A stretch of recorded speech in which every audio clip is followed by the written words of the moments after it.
You know, they think that I just come in there and look for knockoffs, and that's not the case. You know, I'm actually a sharp, smart fighter. So, well, I'm here. Who wants to fight with me? I really don't care who's in front of me. I don't feel like no fighter beat me.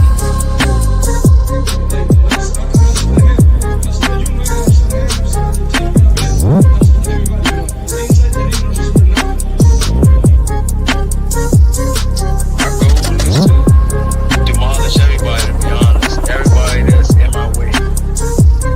The pinnacle to any weight division is to have all the belts, all of the titles.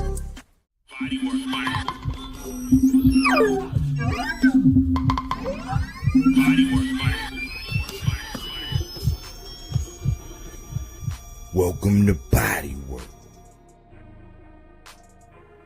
Welcome back. It's Michael Rogers. Welcome to Bodywork Boxing. It feels so good to be back. How y'all doing out there, man? It's a Sunday evening, man, and I'm talking this boxing talk, man. You know, pretty good weekend, man. You know, in the way of boxing, there was a little bit of boxing on, you know what I'm saying, from across the pond, and we're going to get into that. That'll be the meat and potatoes. But I hope everybody is doing well out there, man. I had a good weekend, man. Just to start off, I went and my son was playing 12U, the youth football, man, and they had the championship game. And I just had one of the moments, man, as a dad, man, looking at him, and it was heart touching, man, because I didn't even think the young man was ever gonna love football, man, because I was nice at it, but you know, it looked like he wasn't taking to it. Now he done came into his body, because he's like an inch. Standing next to him yesterday, we like the same height now. I was about to say he like an inch short, but he say he 5'9", I'm 5'10", but he like an inch shorter than me. Like he might have caught up to me, man. But he was out there being aggressive, making tackles. He caught a long pass. Like they were saying, throw the ball, because they was calling him Megatron. I'm sitting around people who didn't know I was his dad, and they was like, man, why they don't throw the ball to Megatron? It was just seeing him out there, man, just seeing him being aggressive, seeing him keeping his team pumped up and showing sportsmanship and all that. I was just like, is that my Avery? You know, and at the end of the game, they lost. They wound up losing.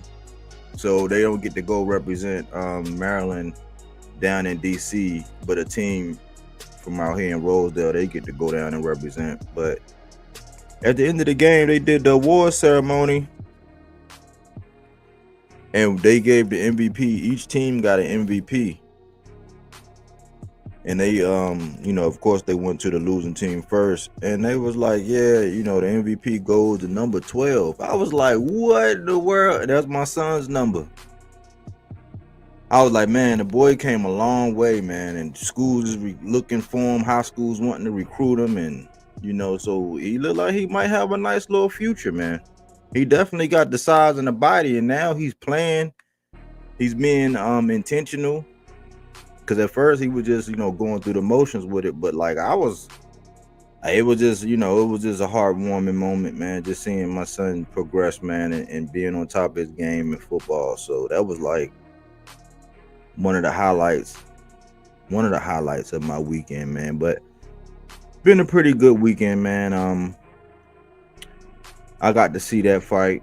You know, I wanted to see what Malik Scott's guy, Ezra Taylor, I wanted to see what he was going to do. I wound up seeing him.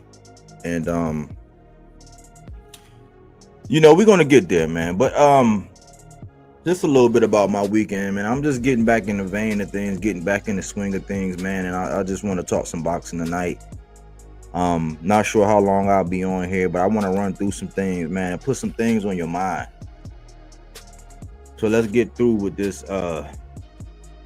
housekeeping. Cookie Monster. Bodywork. Mic check. 1 2 1 2. Sounding good. Okay, with the thumbs up. Okay, I'm glad. No issues there. Let's get down to this housekeeping real quick.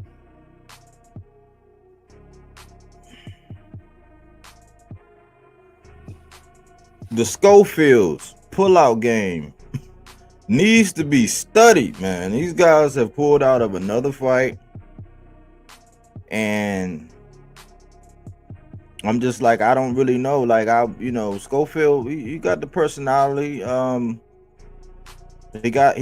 He can talk in front of the camera. He's not camera shy. He's well-mannered young man.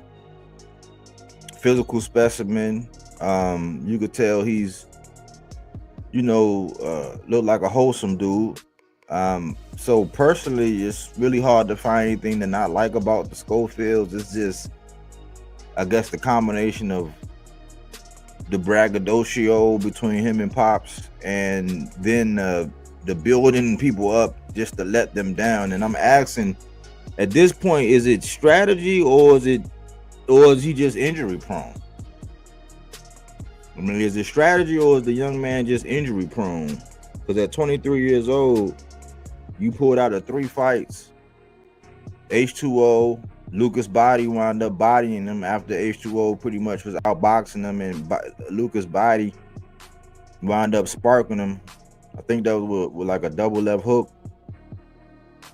And then, we don't know whether or not you got the tap of the shoulder or you were really poisoned or whatever. We really don't have the answers to as to why you pulled out of the Shakur. And I said, man, everybody wanted to see that fight. I think some of us wanted to see that fight a little bit more than we want. Well, I can't say more. But at that point, we wanted to see it just as much as we wanted to see Shakur and Frank Martin. So that was a letdown with the tap on the shoulder. And now JoJo, I mean, I don't think anybody was really hyped to see him versus JoJo. I mean, they might have been clamoring to see something like, see if you could do the same thing you did to like the Tevin Farmer to JoJo. I think people did want to see that. So I'm wondering myself, is this all strategy? Because a long time ago, Papa Schofield had said that Tank was going to retire and they were going to get his belt. I'm like, that's part of the things to where I be thinking that these guys be knowing what's going on. And they don't, they keep things tight to the vest or close to the vest. So, I'm kind of let down. The health is everything. So I'm being reasonable about the Schofields. I'm just saying, man, they need to start teaching a curriculum. You know what I'm saying? When young children start learning about the birds and the bees, man, because maybe they can with the Schofield and they pull out game, man, they might can have a little, one of them courses in the birds and the bees, man, about how to pull out. Like the plan C, but the pull out, you ain't gonna wear your umbrella or your raincoat, if it ain't ain't nothing over there on the other side, that you that's preventing you, and no barriers or nothing protecting nothing over there, man. Call in the Schofields, man. They can tell you how to pull out, son. They be like, I'm gonna tell you how to do that, son. Like, I'm like, wow, man, like out of nowhere. But things happen, man, and hopefully, man, his hand will heal, whatever. He said he basically went hard because he said he had been training all that time, and overtraining is starting to be a word. Now, I don't believe in the load management, but overtraining is something that we got to start considering with these guys. But I got something else. And Malik Scott, man, I didn't always like. I never had anything personal against Malik Scott, but for the second live in a row, he's actually made my housekeeping wild, because the way he's talking about boxing, I'm like, man, it's refreshing to hear. You know what I'm saying? You got everybody playing the corporate boxing talk, you know, like grew, and you know, you got all these minions that just gonna echo it. Nobody goes in depth. Everybody just saying the same thing. It's like one person is saying it, then a whole bunch of other people are saying the same thing with no explanation. But I'm not gonna lie, it's refreshing to hear. It's refreshing to hear Malik Scott, and we always get suckered into this Floyd debate. And I know everybody want to compare it, but like with recency bias and us being thirsty for a new star or a new face or the next big thing, or for this present time to be the old grandioso, you know, thing, we always get caught up, man. And a lot of the times the people that start these things are really like, we don't understand them, but they really be race baiters. Right? They really do things and say things just to pit us up against each other. Now it's different. We're amongst us. We're trying to figure out like who's the best. Like, you know, and it do get a little toxic because we're just that competitive. You know what I'm saying? Like when we talk about a Shakur and a Tank, it's like it's okay for us to talk about us and figure out, and we can go at each other about it, you know what I'm saying, and talk about us in a certain division. You know, just like us going against us when we talk about Abdullah Mason or a Schofield, and people get adamant, or Abdullah Mason compared to a Kermel. That's us having a conversation. That's not letting someone outside of us bring up topics. Like when they bring up these kind of topics and then somebody tell the truth, everybody likes to get offended. So they brought up the topic. I seen this topic the other day and I said, damn, creative juices must be at an all-time low. Because if it's not something that's going to be derived to get somebody to start hating on a young man from Baltimore, right? Something hate driven, you know what I'm saying, to bait the hate. If it's not something about like to draw out a conversation just to hate on Tank or get everybody to double down about how they don't like his moves and all that. If it's not that, it's always something divisive. So the other day they came out and they asked who was better, you know what I'm saying, Floyd or Bud. And I'm like, why do we allow outsiders? If we organically did it, why do we allow outsiders to always do that to us? And then when somebody like Malik Scott come out and tell the truth, then we want to be offended by everything. Salute AC. Let me see. Let me bring this up here. Because it's better, man, because I say things, and again, I always go get sources. I go get sources to verify things that I've already said, you know, but I always give credit. Unlike a lot of people out here on YouTube, man, it's starting to get vicious with people just jacking, man. But I'm giving credit to Fight Hub, man, for this part. But I want y'all to hear this straight from the horse's mouth. So this is copyright disclaimer under Section 102 Copyright Act of 1976. Allowance is made for fair use for purposes such as criticism, comment, news reporting, teaching, scholarship, and research.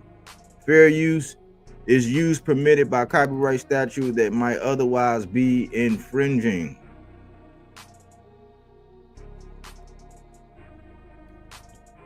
Non-profit, educational, or personal use tips the balance in favor of fair. So we always going to tip the conversation and balance of fair. That's like the job of this channel, which is to tip the conversation and the balance of fair. But listen to what Malik Scott said, man.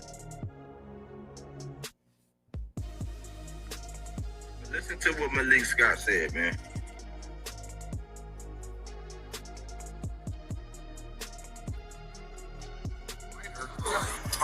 He's great in his own right, but to ask me, is he? I'm not saying he is a great fighter. He's great in his own right, but to ask me, is he like better than Mayweather? I don't think no one is better than Floyd Mayweather. Like no one. If we talk about fast process, if we talk about speed, if we talk about punch accuracy, if we talk about punch selection, if we talk about poisonous, God forbid we're talking about defense. There's not too many that come close. They can't even carry his jock strap. Floyd Mayweather's on another level, and we shouldn't forget that since we haven't seen him in the ring in some time. Man, like that's what I've been trying to say. I could not agree more. Like I'm like, we gotta stop, man. We kind of gotta stop, man. I know we're thirsty. I know we in the era where it's like we think that right now in this era the best basketball players ever are the best basketball players right now. You know what I'm saying? Like, and you know, the players of yesteryear aren't as good as the players of today. Like, no, it's a little bit of both, right? But in boxing, I noticed that we do this like every week. Whenever somebody win or whenever somebody get another accolade or whenever somebody do this, instead of appreciating it and being organic and coming up with things around how we can celebrate that person or be creative and, you know, and especially making content or having conversations around them, instead of actually doing that, we always get tripped by these people, these instigators outside of us to have these conversations. And you got to ask yourself, man, when these guys introduce these kind of topics and things like that, you got to ask yourself, like, why do they always use us to do it? And to give you an example, let me give you an example. Give you an example real quick. Ain't it funny how they ask us right now, like, is Floyd better than Bud, right? But that's amongst us. Like, it's an outsider that started their conversation here recently with a big ass channel, right? And they get us to actually do that amongst us. And it makes us, like, when somebody like Malik come out and point the truth, right? It makes people get offended. But he stated nothing but facts. He really did. Like, when you consider, like, I'm not even going to add to or take away anything he said. I agree 100% with what he said. But ask yourself this. Like, because you got to think, the person that started this shit was Latin.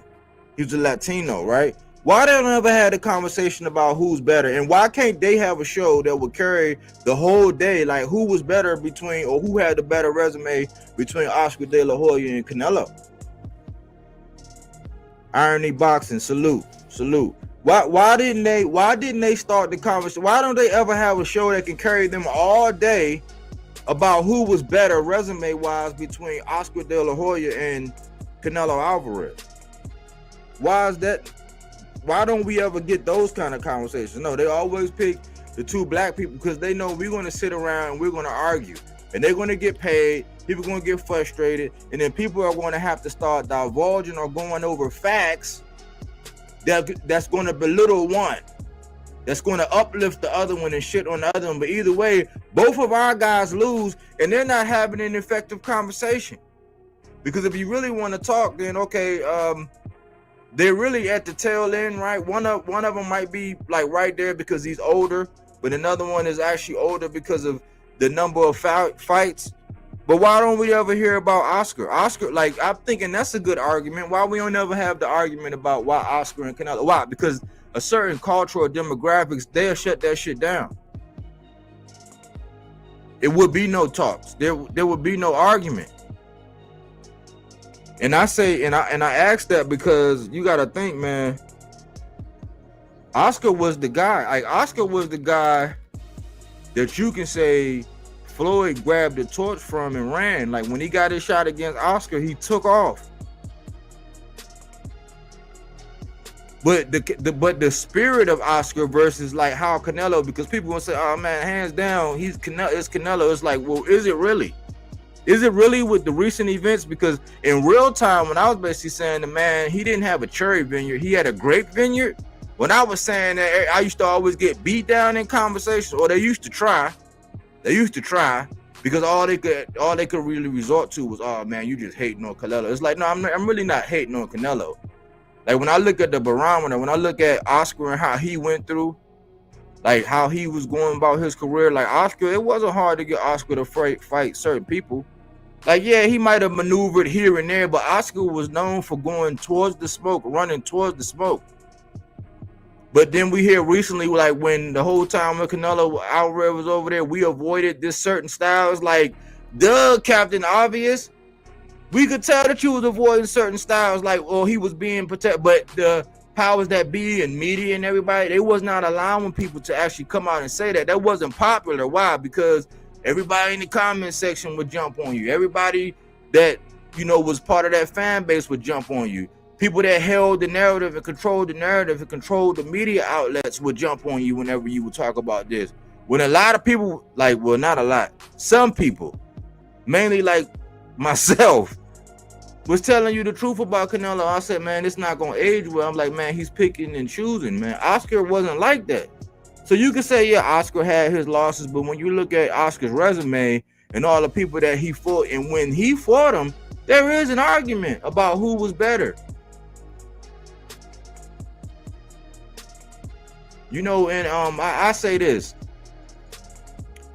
Oscar, the way he approached the game and the way he was fighting people or being winning a fight or being match made or, you know, actually finding himself into marquee fights and all that, that was more like Errol Spence.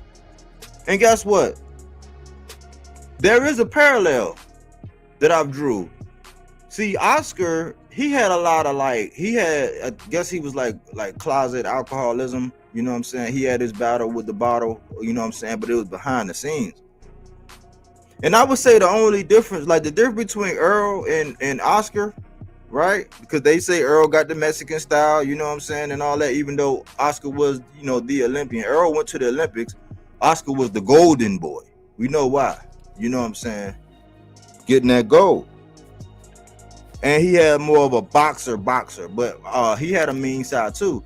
But Earl, he was fighting the fights that his fans wanted him to fight, just like Earl was fighting.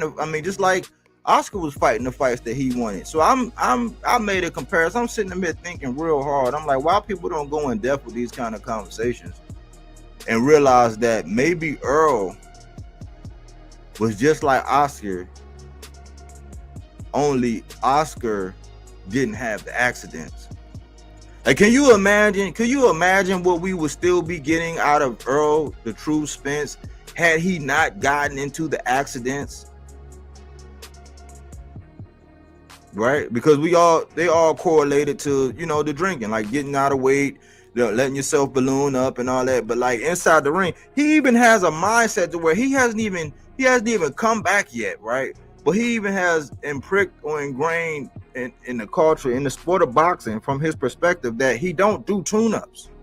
Like that's attributed to Earl Spence. That keep the same. That's attributed to Earl Spence. Like Oscar was that guy. He was the same type to where it's like, look, if it was a big fight out there, if it was money to be made, he was gonna go for the smoke.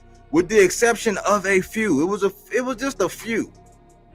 But they never have. It's funny how they never have that conversation about who might be better, Oscar or Canelo. But they always want to use us. It's like, who's better, Tank or Shakur? Who's better, Bud? Or it's like, no, use your own culture for a change. Broaden the horizons. Why don't y'all sit around and duke it out one time and stop always pitting us up against each other?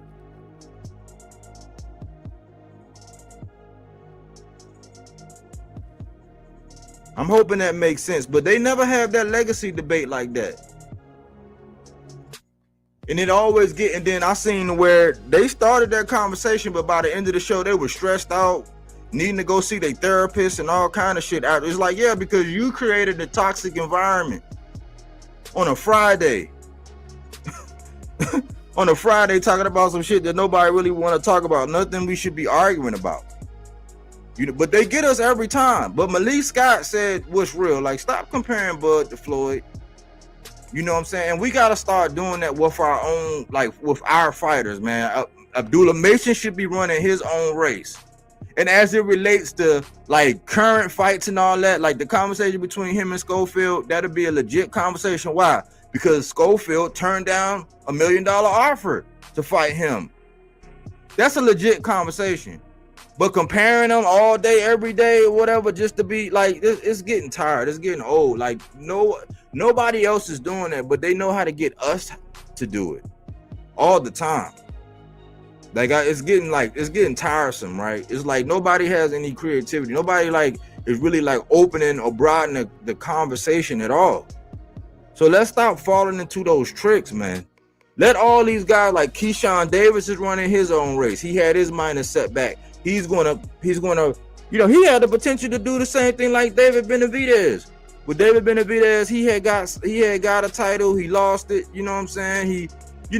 He lost his belts, you know, and then he had an epic run, he matured and he never looked back. That could be Keyshawn. He should run his own race. Every time he's brought up, he shouldn't be compared to Shakur. He shouldn't be compared to Tank. It's like, but when we have those conversations and we want to be real about it, we got to be real about it. But all these guys need to be running their own race. Right? And like, unless it's something divisional, like in the whole division at 154, and we looking at that, or the division of welterweight, and we're looking at that, it's like they know how to get us to start going up against each other, using our own to pit them against each other, and making everything more toxic and just wasting time. It's just like arguing real history. But we know somebody did. We know who discovered America. It wasn't Christopher. You know what I'm saying? It's like me coming over and discovering, you know, the milk in your fridge, or the orange juice, you know, in your fridge, or the honey butter that you got in your fridge. I'm not discovering anything, but that don't stop them from teaching that. It don't stop the power that be from always pitting us up against each other in a way to where this is all we're talking about now. This is all we're doing, being divisive. But we got to start speaking the truth. Healing Honey, salute. But that's just food for thought, man. That's food for thought. Let me get back into this right here.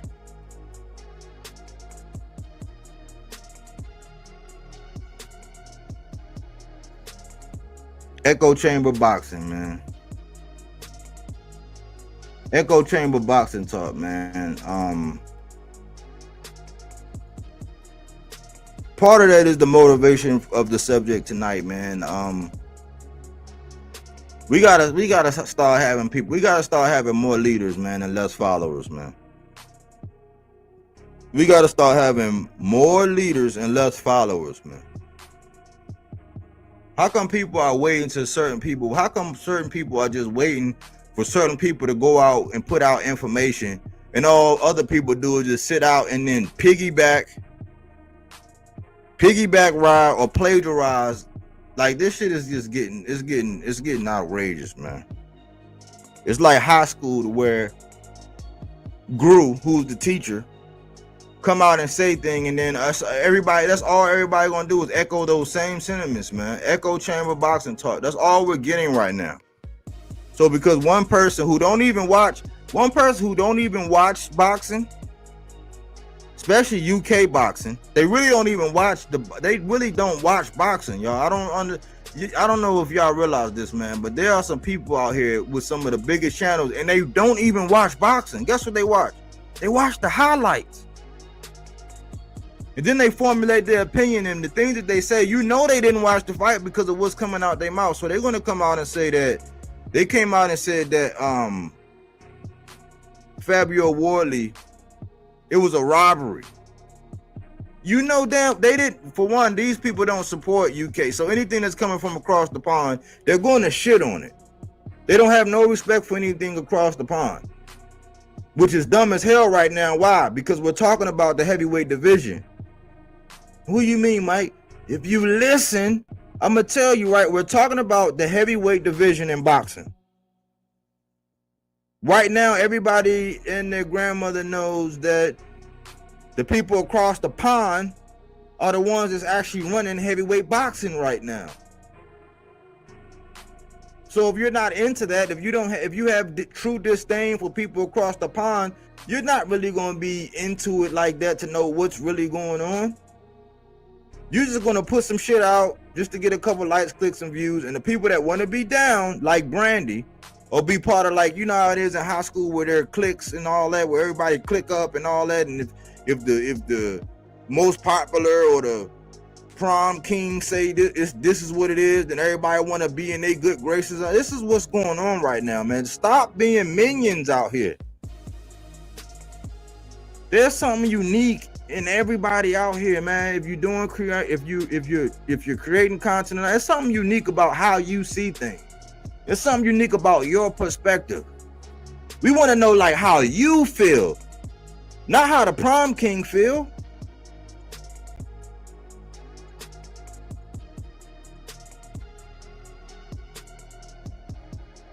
It's like, man, if they could, because creative juices, because they say it's a lull in boxing, it's not really a lull in boxing. There's not as many big marquee name fights, but they've been giving us enough to go by. It's just people are lazy right now.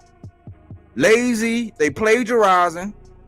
They're plagiarizing. Like I've never seen this so much. It's like nobody is creative right now. But there's plenty of good things going on. There are plenty of storylines if you just look. If you just pay attention, if you just give it your all and then allow yourself to go with whatever it is you're feeling and what you're thinking.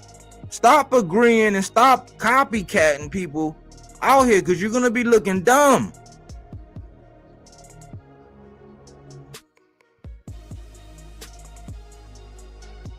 So they're saying now that the Wardley fight was rigged.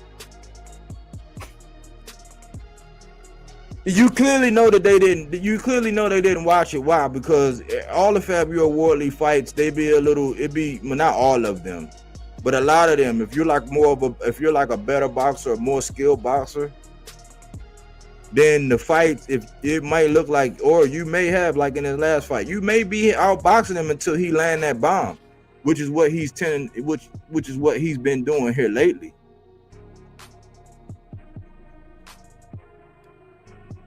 But in this fight, it was as early as like the second round. He hurt Joseph Parker. Joseph Parker was, whenever he allowed himself to be a boxer and he stuck to the game plan, he was clearly outboxing Fabio, even though Fabio looked way better than his last fight. It's just you could slightly edge around to Joseph Parker because he was doing a better boxing. And early, they kind of hurt each other or clipped each other both early. But what I'm realizing, or what I started to realize, is that the way Fabio Wardley fights, especially the way he chose to fight with Joseph Parker, he was a little bit more patient. But what he kept doing was he was aiming to exchange. See, he knew he was losing the battle whenever Joseph Parker was picking and popping, like, and moving and all that. But whenever Joseph Parker picked it up and threw more than one, like he started trying to throw up combinations, Fabio Wardley did what a lot of the greats do. He was like, I'm going to punch with him. So even if he got caught, and he had good chin insurance.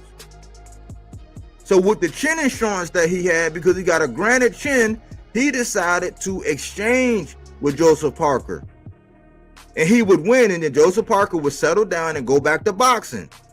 He might even do something like toward the later, like the last 30 seconds, he might even try to steal around by being more active and being more, because Joseph Parker at times, he was looking real crispy, and at times he would land, and Fabio Wardley, it would look like he was hurt, but he would take a couple steps back, and then he would go back to swinging, getting back to work. Now, and the reason why I know that the people that's putting out this bullshit about it being rigged and all that, the reason why I know they didn't watch it is because the fight really could have got stopped in the 10th round.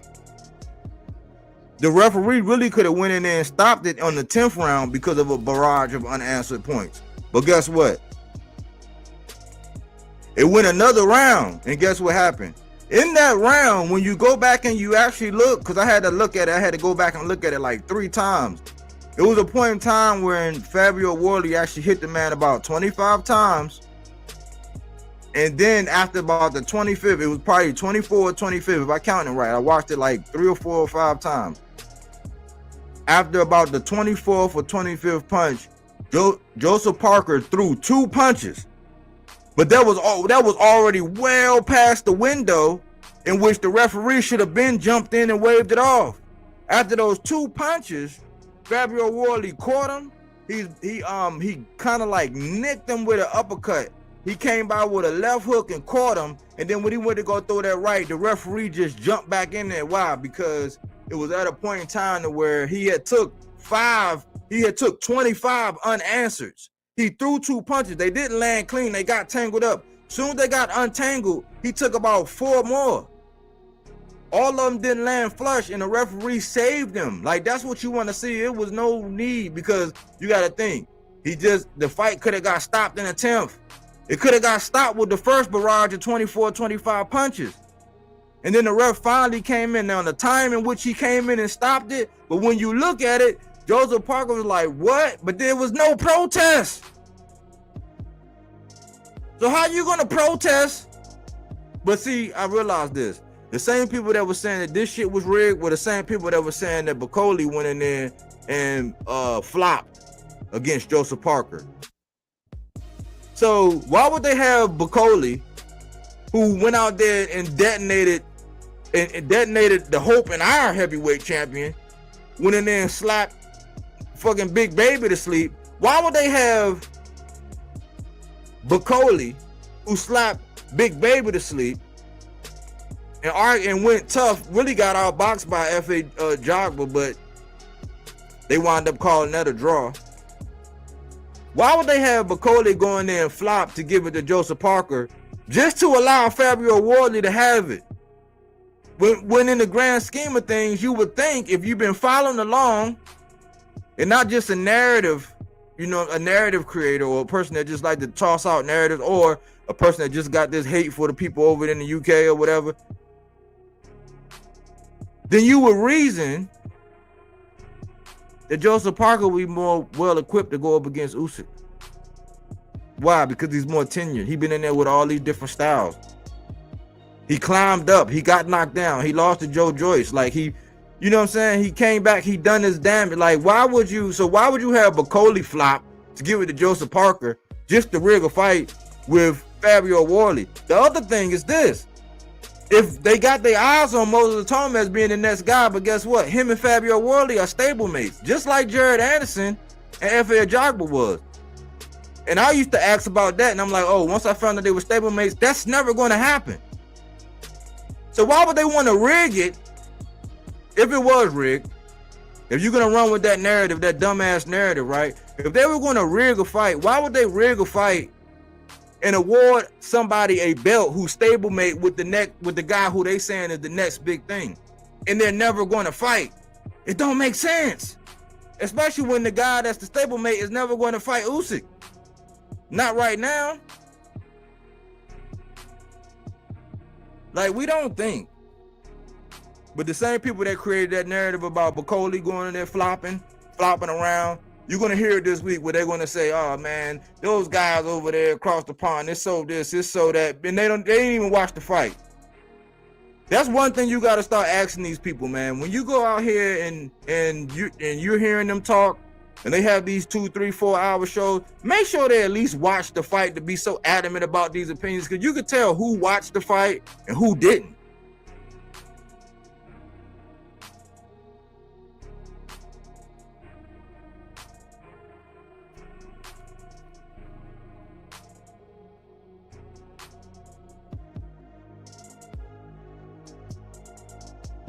So that's where I'm at. And then after the fight, Fabio Wardley, man, who's just a dog, man. Fabio Wardley, look, a long time ago, I think I was still going over the championship rounds with King Amin. Like, we was talking about this, and we used to think that Jared Anderson and Fabio Wardley was going to be on a crash collision. Like Jared Anderson from over here was going to eventually fight Fabio Wardley, who was from over there. And that's what we used to talk about a minute ago. We thought that's what was going to happen eventually.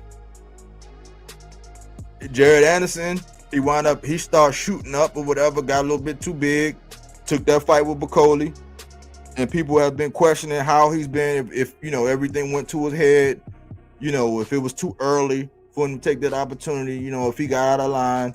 And he hasn't been the same since, and he hasn't been as active as he once was on his climb to the top. So we've been waiting. But Fabio Wardley, he's been getting in there, he's been staying active, and he's just been rising, and he took advantage of his moment. And if you look at his last fight, he was clearly getting outboxed in his last fight, and he just dropped the hammer. But he has a dog, and even he said it at the end of the fight. He said, listen, man, I'm not the most polished.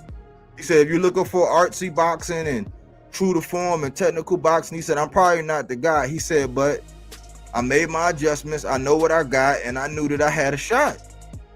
And he fought like that. Never, like it was like once or twice where he got caught, and you know we was looking because it was more like, oh shit, he caught me. You know what I'm saying? But he was never like, I never really saw him in danger.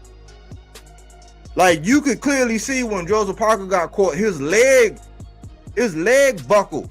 He was leaning back. He was like, oh shit. Then the second time, like when it was starting to become the beginning of the end. No, that was the second round. In the 10th round, he got caught.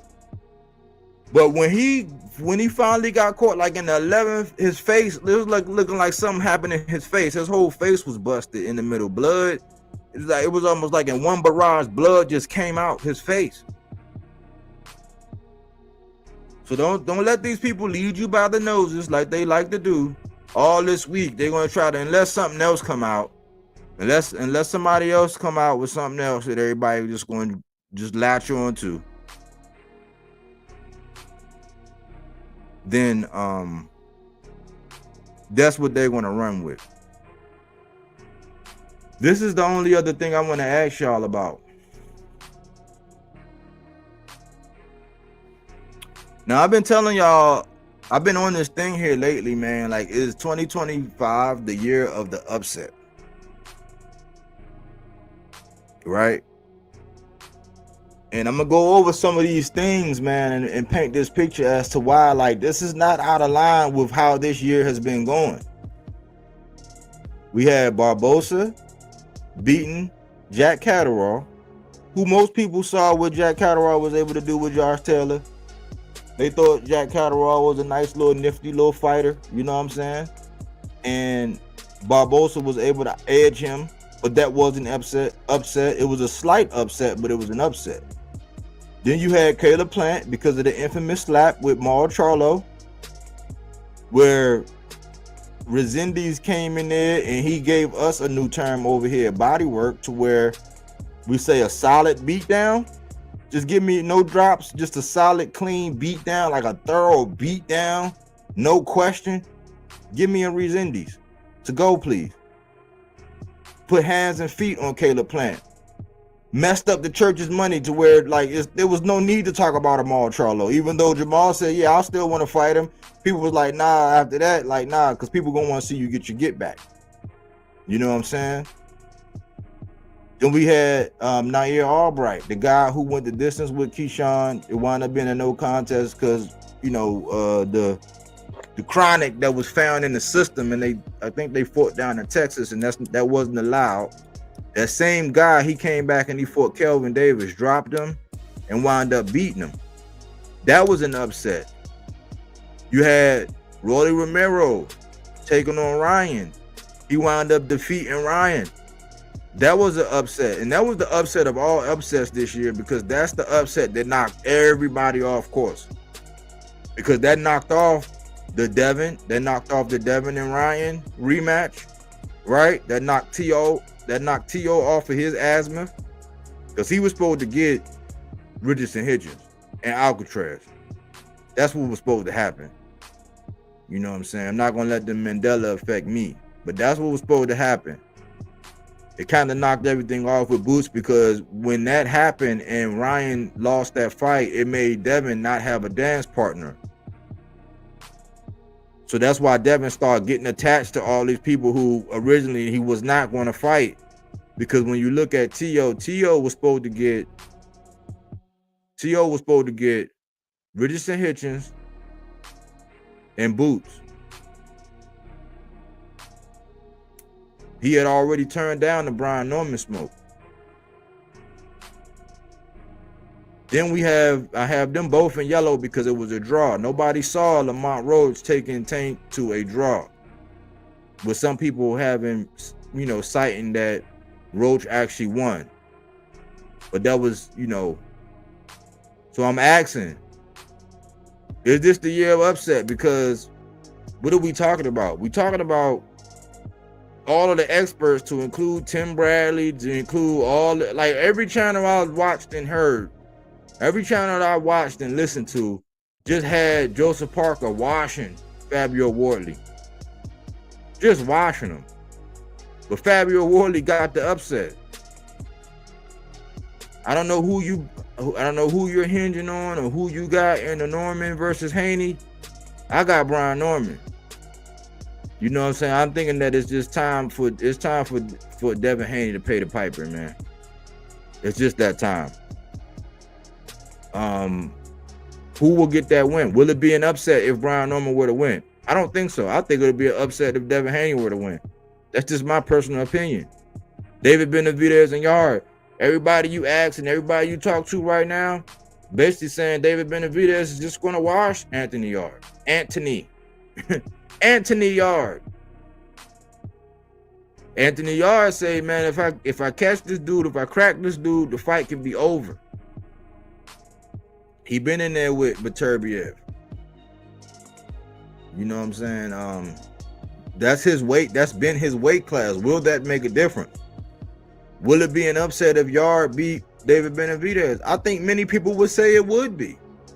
I'm just at a point where I'm not betting against David Benavidez again. Like I don't know how it will work out if him and Bivol ever got in the ring, but I think Bivol is just one of the best fighters out there. Period. I think Bivol is so underrated. It's ridiculous. He's just as defensive as Shakur, except for he has a very good offense.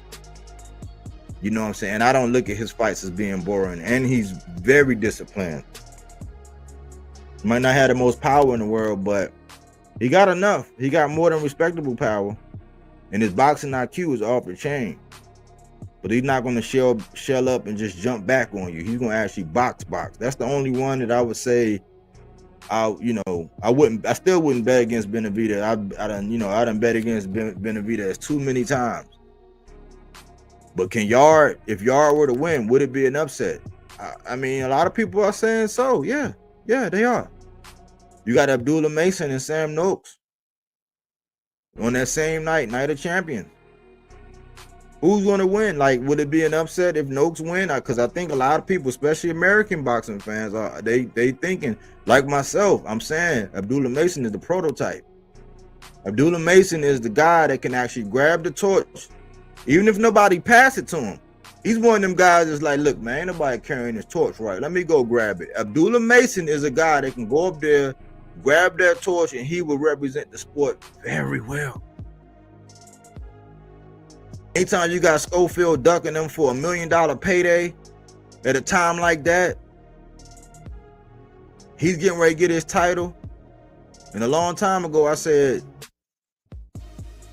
what you know that saying when they say the first shall be last and the last shall be first? You got to look at what happened with that whole Keyshawn debacle, how Keyshawn made him look and the things he said and how he showed out knowing damn well he was getting ready to go to 40 and all that and putting Abdullah on the spot.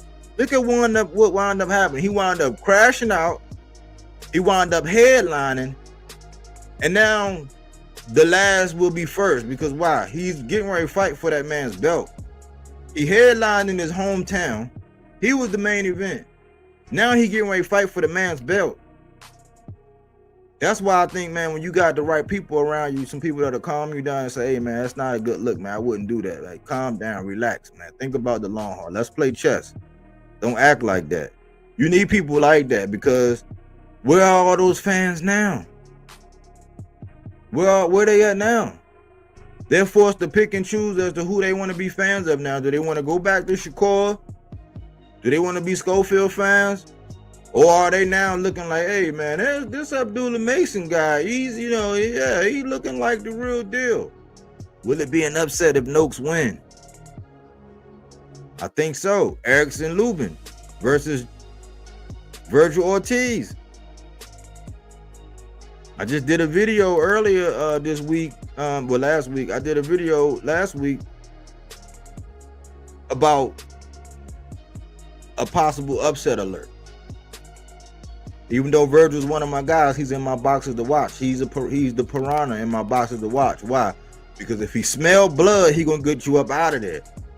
I just think that everybody in the media is talking about Virgil Ortiz and Boots. That's all you hear is Boots and Virgil. And well, Virgil, and like it's a foregone conclusion. And Erickson Lubin is sitting there looking at it. He's reading all the press clippings. He's looking at every interview where everybody talking about Virgil and Boots, and he's sitting there like, hold on, is Is he about to fight him coming up, or am I about to fight him? Because all I know is I've been putting in that heavy work. I've been putting in pain up here. Virgil came up here and got his names, and yeah, he's a formidable opponent, but I think I'm being overlooked. He came out and said that he don't think Virgil's overlooking him, but he said he has looked at the comments and he is hearing what everybody's saying, and he kind of got a chip on his shoulder. He said it's making him fiery, like when he first got up there before he got, you know what I'm saying, sparked out by Jamel. And it's definitely, I mean, that's definitely a fight, man. But if Lubin was to win, are they gonna say that's an upset? Are they gonna pitch a fit and say, oh, this was rigged, and you know, try to blame? No, this is gonna be a good fight. We'll know. Now Lubin do have a tall task ahead, man. I think he need to know that, you know, because everybody keep talking about this Virgil and boot stuff, even though I already said I don't think that that's gonna happen anyway, even if Virgil do win. I don't think they fight no time soon. Why? Because you got Eddie, who represent Boots and all his bullshit, and then you got Oscar, who represent Virgil. And the way Oscar is, I don't think they're going to jeopardize Virgil being in that spot for the WBC interim, not getting this shot at Fundora, to go risk that with like wasting, like, no, I don't think so. I don't think so. But will that be an upset? Because this is the year of the upset. That's just how I feel.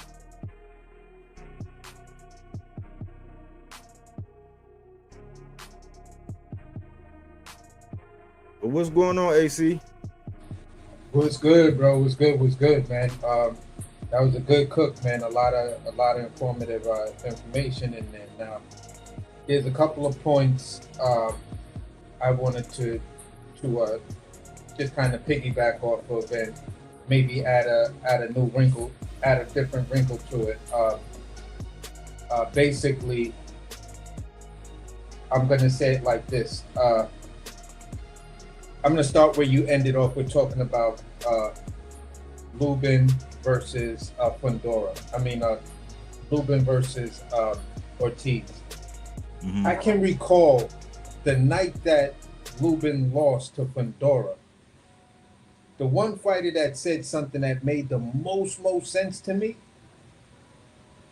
and I think it kind of solidified, like, yeah, this is probably why I'm a big fan of this guy, because of moments like this. Bud put it out there. Bud said they sent in the cheat code to beat Lubin. That was his statement. Wow. You feel what I'm saying? So when you look at the whole dynamic of where Lubin could have been right now, if, you know, let's just say they maneuvered him around Fundora, or that fight just wasn't taken at that time, where would Lubin be at right now? You feel what I'm saying? Because that's the fight that got him sat down and then he was forgotten. Yeah. You feel me? So I'm also going to stay on Virgil for this particular point. Mm-hmm. Earlier in your cook, you was talking about the pull-out game of the Schofields. That needs to be studied, right? Yeah. So at the end of the day, when you look at it like this, we see and we heard things that Oscar said specifically about Virgil, why they're not going to do X, Y, and Z. You feel what I'm saying? Mm-hmm. You know me, I'm always going to bring it back to the whole same energy thing. Where's the same energy for Floyd Schofield?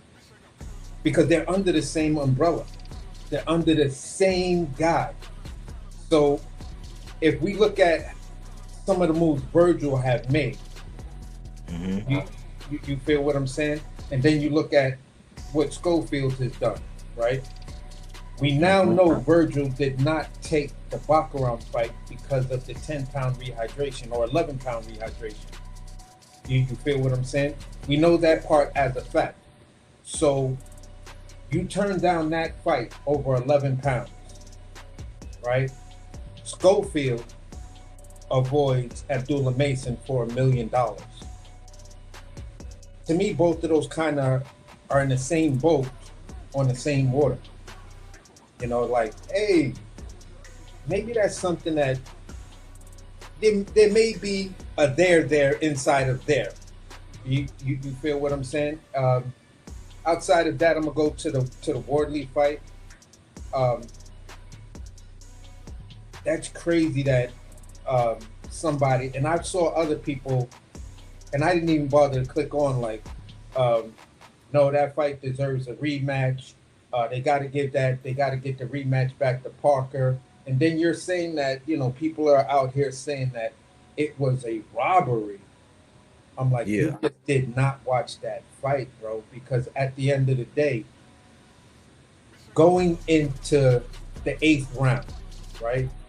Going into that 8th round, that was pretty much a draw, to whereas either you had it as a draw or Joseph Parker was up. You feel what I'm saying? I gave the 2nd, the 3rd, and the 4th to Wardley. But Parker got the 5th, 6th, and 7th. You feel what I'm saying? He outworked them in those things, although when they did get into the exchange, Wardley would catch him, but then Parker would start to take control again in little subtle ways of using his boxing. You feel what I'm saying? And that's kind of how I was seeing that fight. That 8th, 9th, 10th, and 11th round. The 8th round, I believe I might have scored it for Wardley, or it might have been a toss-up for me because both of them was getting in their work, and I think that's when Joseph Parker, like in the second half of the fight, clipped Wardley and had them on the appearance of looking hurt, but then Wardley circled around. He did his little hop up and then went right back into his stance. So you can constantly see that, yeah, he was getting hurt, but his recovery was fucking amazing. Like, the dude get hurt and he would look like he staggered. Give him 2 seconds to walk away, he right back in it. So it's like, bro, this nigga recovery is on another level. You feel what I'm saying? Because I think it was the 8th round that he got caught with a shot that I was like, oh shit. Yeah. And then he just walked around and he took a couple of pieces after that. Then he just walked around the ref. The ref was like, okay, go. And just bounced and shook that shit off and was right back in it. Throwing the jab to the body. I was like, yeah, this motherfucker is a dog. Like, you gotta respect his beard, you gotta respect his recovery. No, you could see even in that 8th round the technical differences. And for me, that 8th and 9th round showed the true differences in their technical ability, because Wardley was starting to get really, really sloppy going into the middle to the end of that 8th round, because he was trying to throw punches. He was way too front heavy. You know what I'm saying? It wasn't like he was stumbling up against the ropes and everything, but you can tell he threw a punch and his whole thing was like right there. And I said, bro, you throw that kind of punch and you miss, Usyk is going to knock you on your ass for shit like that. You know what I'm saying? So you could see those technical abilities, but he made up for it in will. I'm not losing this fight. I'm staying in this fight. You can outbox me, but you're not stronger than me. And remember when I said, damn, I don't really know. I had Wardley going into the fight, and then I said, don't forgive me, people, please, because I might be flip-flopping on this, because I really like both of these guys, and they both bring something interesting to the table. When I saw the weigh-ins, and I saw how big Parker was at the weigh-ins right then, I was like, bro, I don't know, that dude looking right. But then I also said, Wardley looking crazy too. He looking leaner. He looking a little bit, you know, like in shape. So I was like, whoa, this is gonna be good.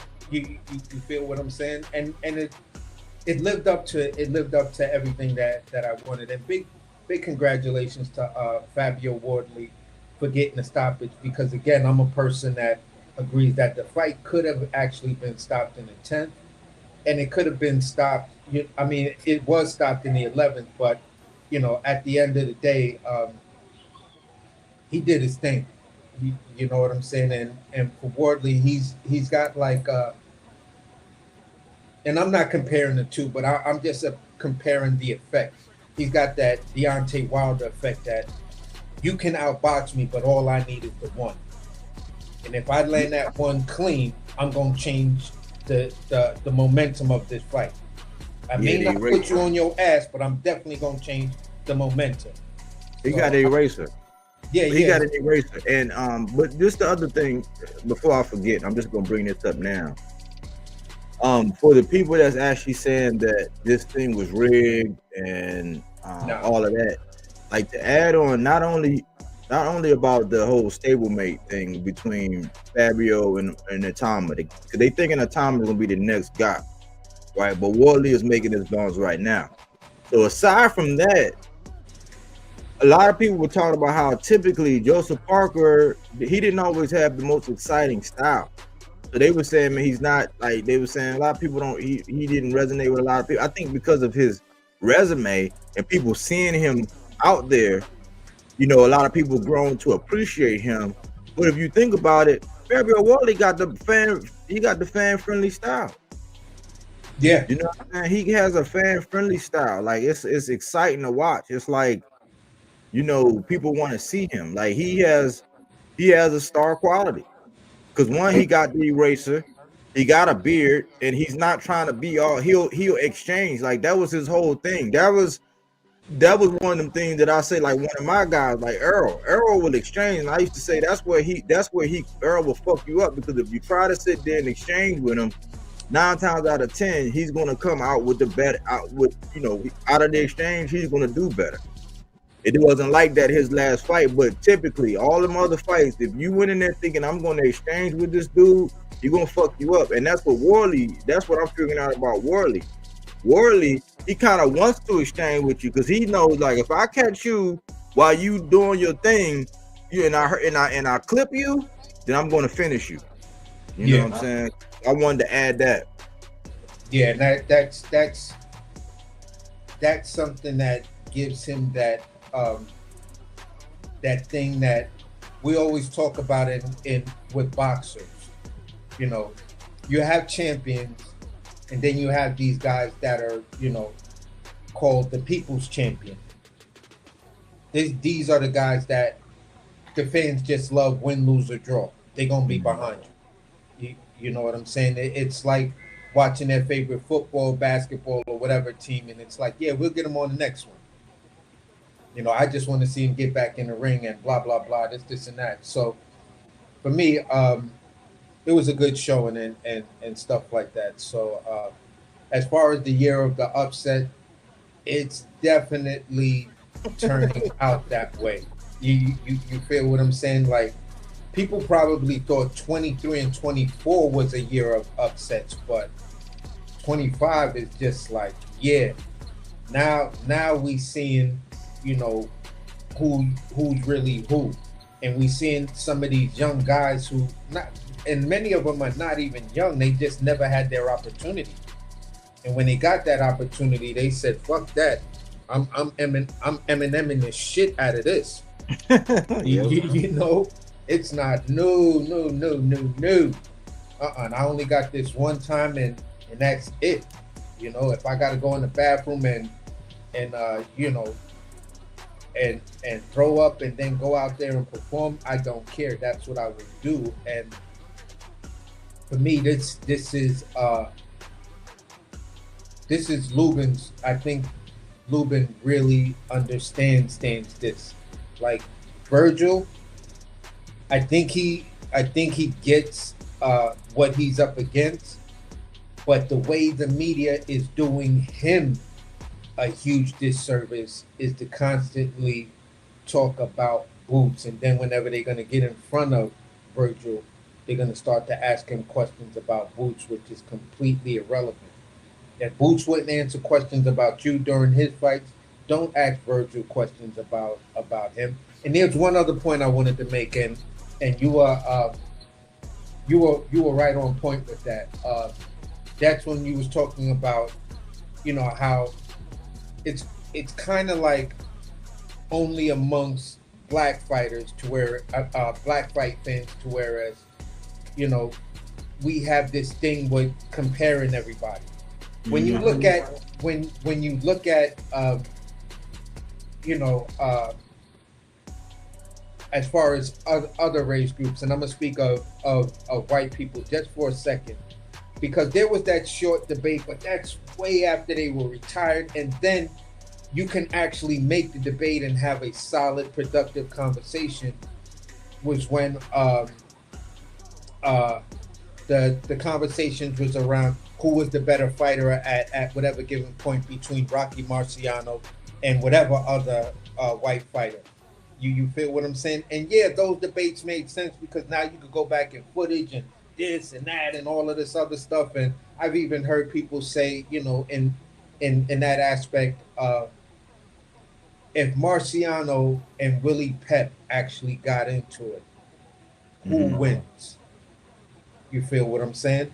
And I was like, that's a good one because Willie Pep is like one of my all-time favorite old school fighters, because he came up with that W thing, that W footstep. And if you're a natural switch hitter, it would make more sense to me that a natural switch hitter would follow the Willie Pep type of footwork because the W lends for you to be able to throw the jab at the beginning, shoot a combination, and then step over and throw the opposite jab at the end, and then keep moving back and forth, like sliding laterally, boom, boom, boom, and you just using this jump off with footwork, and you just pretty much picking people apart, So when you talk about the Latin guys, when you spoke of why no one talks about De La Hoya and Canelo, leading up to the Bud fight, I was like, okay, if y'all gonna say this, then tell me. Between the come forward fighters like the Chavezes and the Canelos and every other great Latin come forward fighter, where do you guys place Canelo? So I was trying to a certain degree to see where people feel on that aspect, especially if I was talking to a Latin dude. But if I was talking to a black dude or whatever, I would throw people in there because I felt Marvin Hagler style was a come forward style. So I would do things like that just to see, okay, if we gonna do this with Bud, then okay, let's do the same thing with Canelo. Where do you see him when it comes down to the all-time greats at that particular style? Yeah, like mix it up or something. But they love to do it. They love to do it with us, and we fall for it. And this dude, the dude who introduced this, he caught heartburn by the end of the show. Now, he got like a bunch of super chats, and he made some bread off of it. But like by the end of the show, he was stressed out, cursing. Like you couldn't say nothing. Like he was flying off the handle. I'm like, but you created the show. Yeah. I just find it interesting, man. And I'm starting to actually like Malik, man. I never had anything against him. I was just like, I didn't agree with the Wilder stuff because you already knocked this nigga out. Like, what can you tell me? I knocked you out. Like, I'm not going to. And then the whole thing where if I knocked you out and you tell me to run, and I'd be like, nah, what you really gonna do? I don't feel like running today. You know what I'm saying? We'll hit the pass. I don't feel like hitting the pass. All right, we'll go take a nap. All right, then. You know what I'm saying? It's like, it's like that's why I didn't agree with the Malik, but philosophically, and the things he's been saying, I've been digging it. I've been drinking the Kool-Aid lately, man. And like if he continue to impart the way he look at everything, because a lot of that's old school, a lot of it's straightforward too. Like outside of like, because you always want to get the bias when it's somebody close or a relationship, but outside of that and in general, for him to say that in this climate, in this time, it looked like he wanted to say hell no, like basically, I'm like, so for him to say that in this climate, it's refreshing because It's the same reason why everybody, like even in the Latin community, it's a recency bias for Canelo against the guys of yesteryear. Then it's also a recency bias because he got the undisputed, and they can go over numbers and all of the things that didn't really matter back then, like they do today, right? But for him to say that, it's imparting some of that old school. I'm just gonna tell it like it is. That's why I used to like hearing, like over there on Smoke Drink, I used to like hearing from Loader, because he's a straight down the middle, old school. I'm gonna tell you exactly how it is. Like what's his name? It's a guy that be over there on Barbershop, Leon Muhammad. Same way. He gonna tell you exactly how it is, straightforward. He gonna say, we're missing that. Even from the younger people, like, cause Malik, how old is Malik? Malik gotta be about what, my age or maybe a little older. I think he's 45. That's missing out there in the media from us, like just a straight shooter.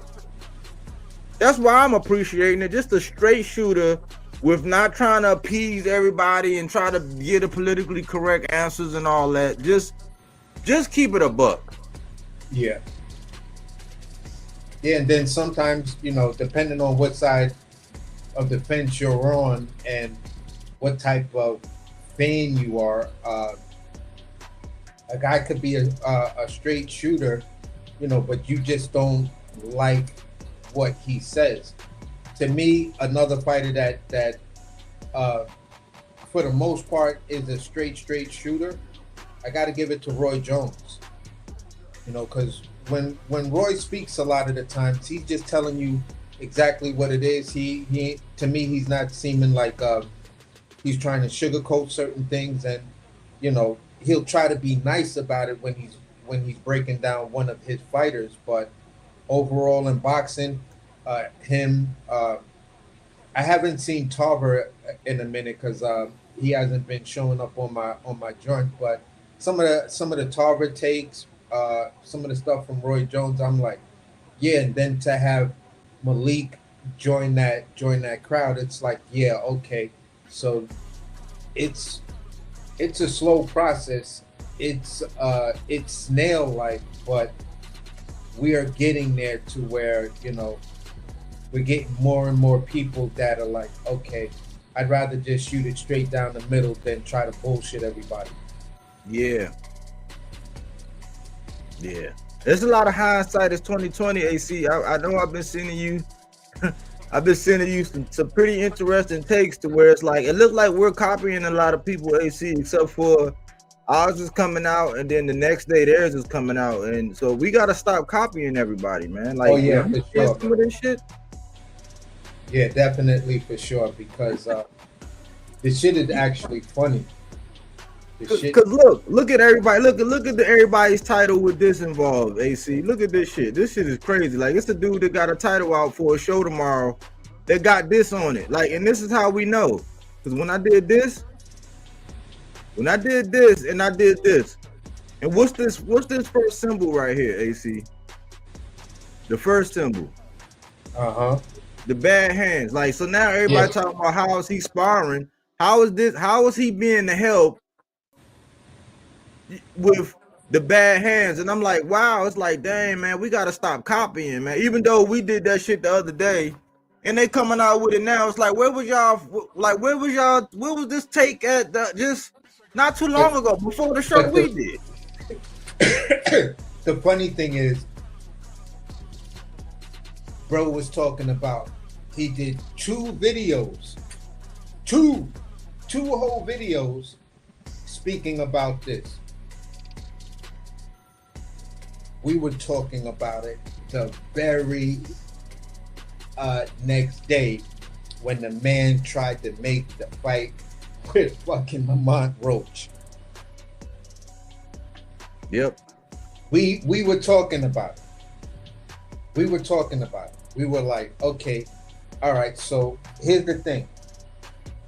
If your people is telling you to avoid the Tank fight right now until you get your hand situation done, You feel what I'm saying? Because why do you want to go in there 50% or 60% to fight a guy that's more than likely going to come in there 80 to 85%? Because all boxers are going to suffer some sort of injury unless they're, unless they just have an immaculate camp and shit like that. So I just say most fighters come in around 80 to 85%. So if we were talking about that then, it was like, okay, to a certain degree, the Lamont Roach fight sounds good, but are you going to get the surgery first and then fight Lamont Roach? Because anything else doesn't really make any sense, because your hands hurt too much to fight Tank, and your fans is like, now they're on board with the hand injury and the hand injury excuse. But when it comes down to Tank, y'all still like, no, it's because Tank never wanted to fight him or never tried to fight him. But Lamont Roach is a good opponent. And it was like, the fuck did you just say? How does that even make sense in your mind? You can't fight Tank, but Lamont Roach is a good opponent. I get it to if you're gonna tell me that because they're both boxers, you feel what I'm saying, the pressure might not be there. Okay, but that's not what you said. That's not what you said. That's not where your argument is lying. Your argument is lying that Tank never did one thing, so Lamont Roach is the next option. Wow. But you still got those same bad hands. Okay. All right. Yeah, and it goes for certain people, because he was going to, if you recall, when it came down to Cordina, he was still going to fight Cordina, according to him. When they first interviewed him about the Cordina, he was like, nah, he's like, I've been knew it was something I was going to need to deal with.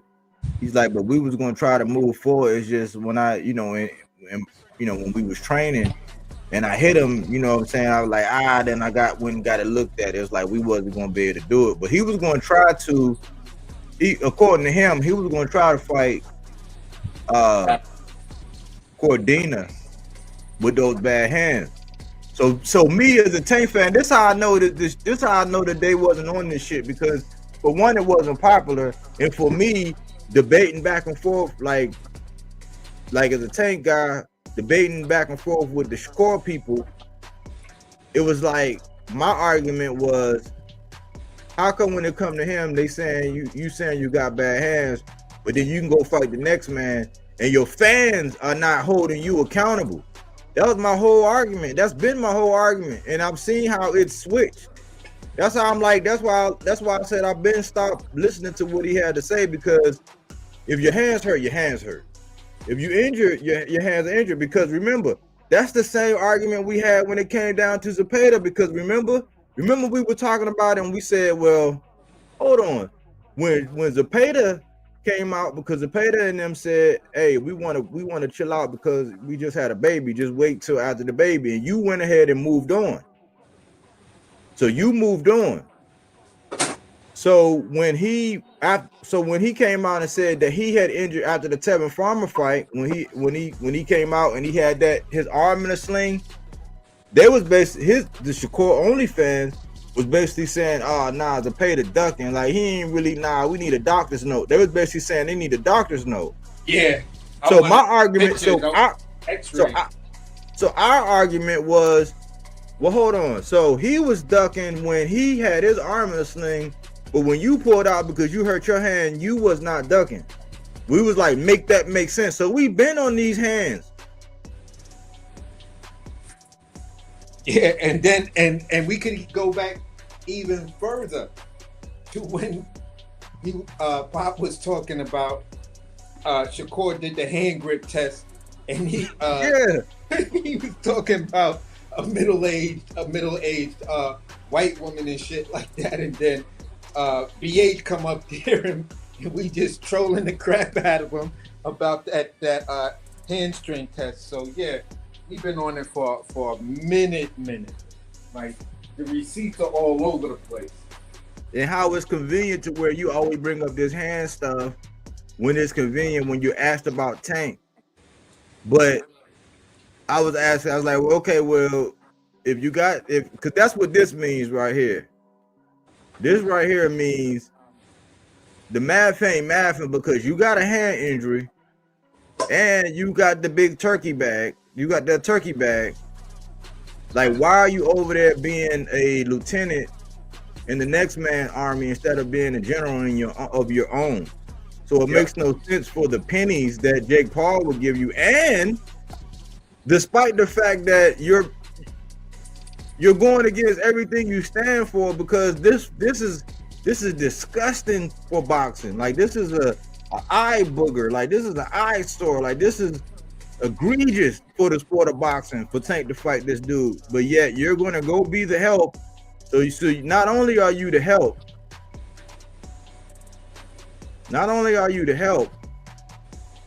but you went and recruited help. But meanwhile, the whole reason why we weren't getting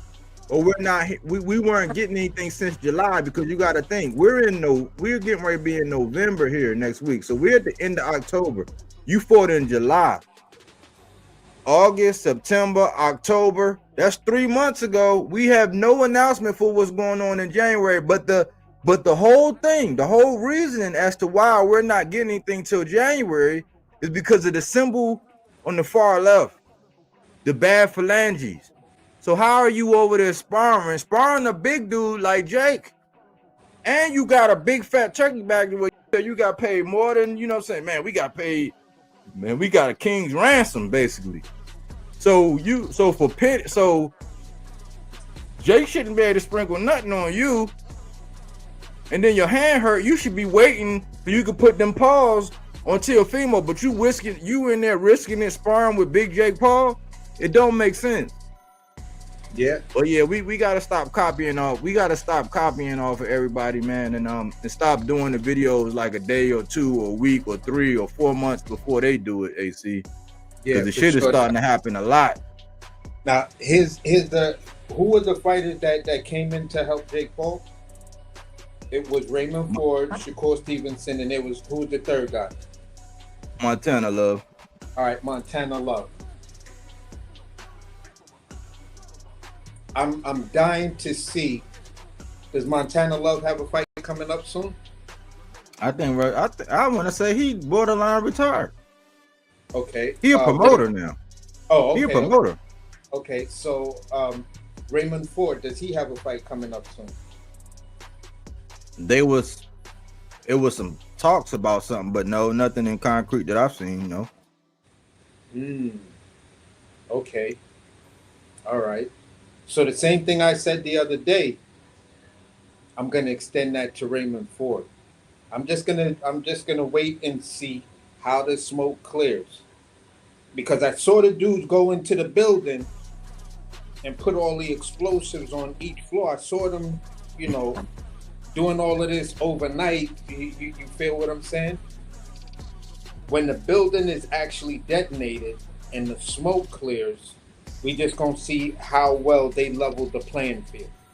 And for me, that's gonna say, all right, is Raymond Ford gonna show up on the MVP card? Is Shakur and Tank gonna show up on the MVP card?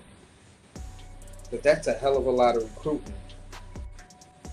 And when you look at it, okay, could MVP put out an offer that's so crazy to Shaq that Shaq has no choice but to say, all right, I'll fight the little dude. After this joint with Stephen Fulton. So I'm kind of like, I don't know, I could be way off base, I'm just looking at the tea leaves, and it's like when you laying down on a nice sunny day and you're looking up at the clouds, and the clouds make a weird shape, and you're like, oh, that cloud looks like a dog. That's kind of how shit is kind of looking for me right now. So I just want to, kind of make sure and just kind of put it out there, but wait and see how the smoke clears and everything, because things are just looking a little too convenient. when you look at the landscapes of, okay, who's the biggest fight for Raymond Ford next? Who's the biggest fight for Shakur next? Who's the biggest fight for Tank next? They all are right there. Yeah. I mean, yeah. I think it's about to be interesting, man. But I we we'll just gotta see. see, bro. It's, boxing. A whole lot of shit could look like, you see a whole lot of one-way signs, and then you get to the 10 feet later, the signs is now pointing back the opposite way, and you're like, how the hell? How does this street work? I thought it was all going one way. Now it's going back the other way, and no merging and no U-turn. How the fuck is this supposed to work? So boxing, it gets a little crazy and twisted at times, so I get it. Yeah,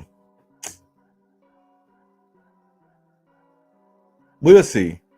Because they might have made plans, man. It might be like what we discussed the other day. They might have just made plans, and we'll see.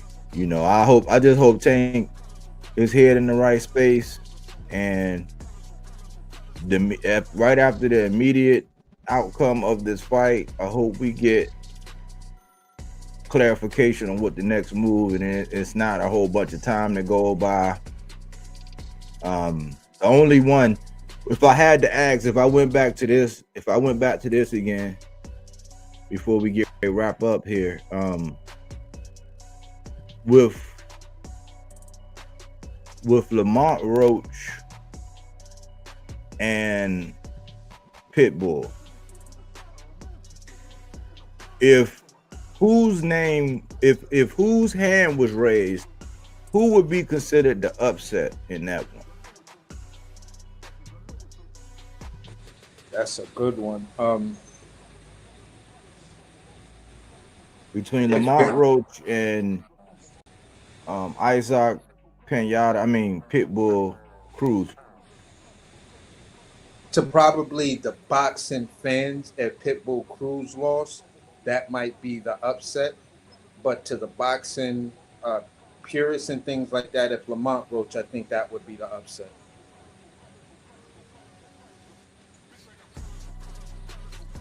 And which rematch would be bigger? Let's just say either one of them won, and then the winner will fight Tank. If Pitbull beat Roach and he fought Tank, would that be the bigger rematch as opposed to Lamont winning and then fighting Tank? I think the people who say Pitbull was lost, Pitbull was robbed, you just don't like Tank. That's just it, hands down. He outboxed the shit out of that dude with one hand. You feel what I'm saying? From the fourth round on.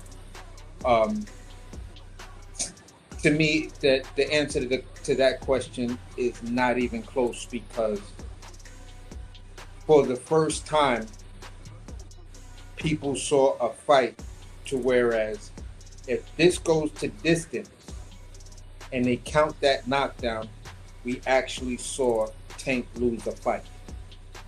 Mm-hmm. So at the end of the day, for me, it's going to be Lamont Roach versus Tank is the way bigger. It's the way bigger.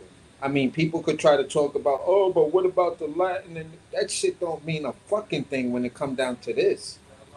In my opinion, that's just some goofy shit that has nothing to do with actual skill set versus skill set. These guys have a solid history. He said Lamont Roach says they should have been 1-1 in the amateurs. You feel what I'm saying? He felt slighted in that. He got his get back and got that thing overturned.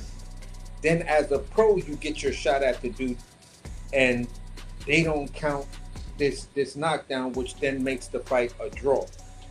So for you feel like they slighted you as an amateur, and now they trying to slight you as a pro. The rematch is gonna be like, whoa, just on that dynamic alone, at least for me, when I'm looking into that, because for me, I'm expecting Tank to do Tank when Tank was, when Tank is focused. I'm expecting him to be Tank. The elephant in the room for me is in the rematch. What Lamont Roach do I see? Do I see a continuation of that? Do I see slight little tweaks and changes based on some of the mistakes you made? You feel what I'm saying, and not being able to fully close the show. You know what I'm saying? Although for many people, you fought a perfect fight, or damn near close to a perfect fight as possible against Tank. So for me, it's Lamont Roach all day. But look, let me point out how I see this. Like, to me, I'm like, I think people are putting a little extra sauce on it as far as this Roach. Like, it's a little extra sauce on it, but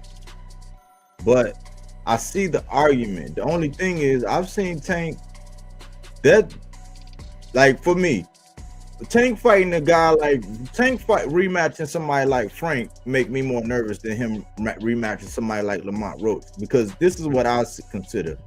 I consider the fact that I know my fighter, just like I know Jamel and what we seen Jamel do in there with Canelo. I know that's not. I don't put that much on it now. To another fan base, they'll try to say, "Oh, you just making excuses because that's your guy." It's just like when I seen Earl in there with Bud. I know my guy. In them 3 instances, that's them like, and just because, one got a draw and 2 lost, I'm not making excuses. I just know my fighter. Like, I just know my guy. So one thing is Tank wasn't locked on, and then Tank don't have the venom that he had for everybody else. That venom was there. Like, you could tell when he's like, "Oh, you bought Mom Dukes? Like, you bought Mom Dukes here? Like, oh man, like, you know what I'm saying? He got too much." Tank don't never, he'll be like, "Don't bring him." Like, in the mindset, it's like,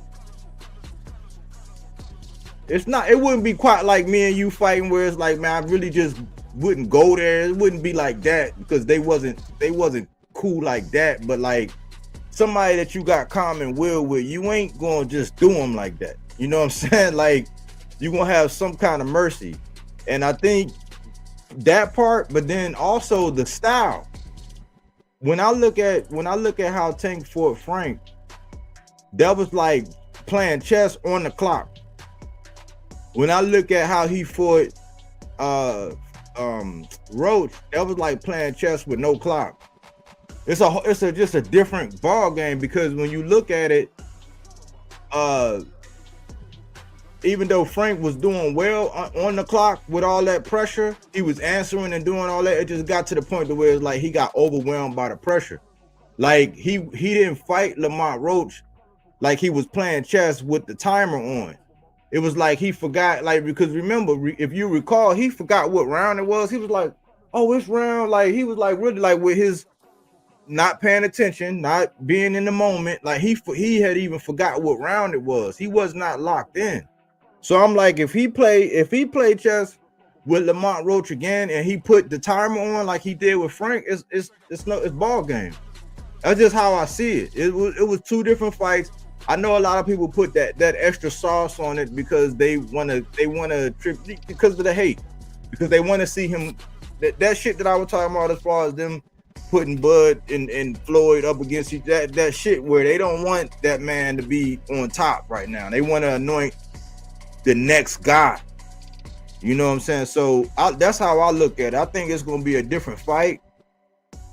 And if I'll put it like this, if Lamont Roach win, but Shakur finally decided that he was going to admit that, hey man, ain't nothing wrong with my hands, I'm ready to go ahead and do this.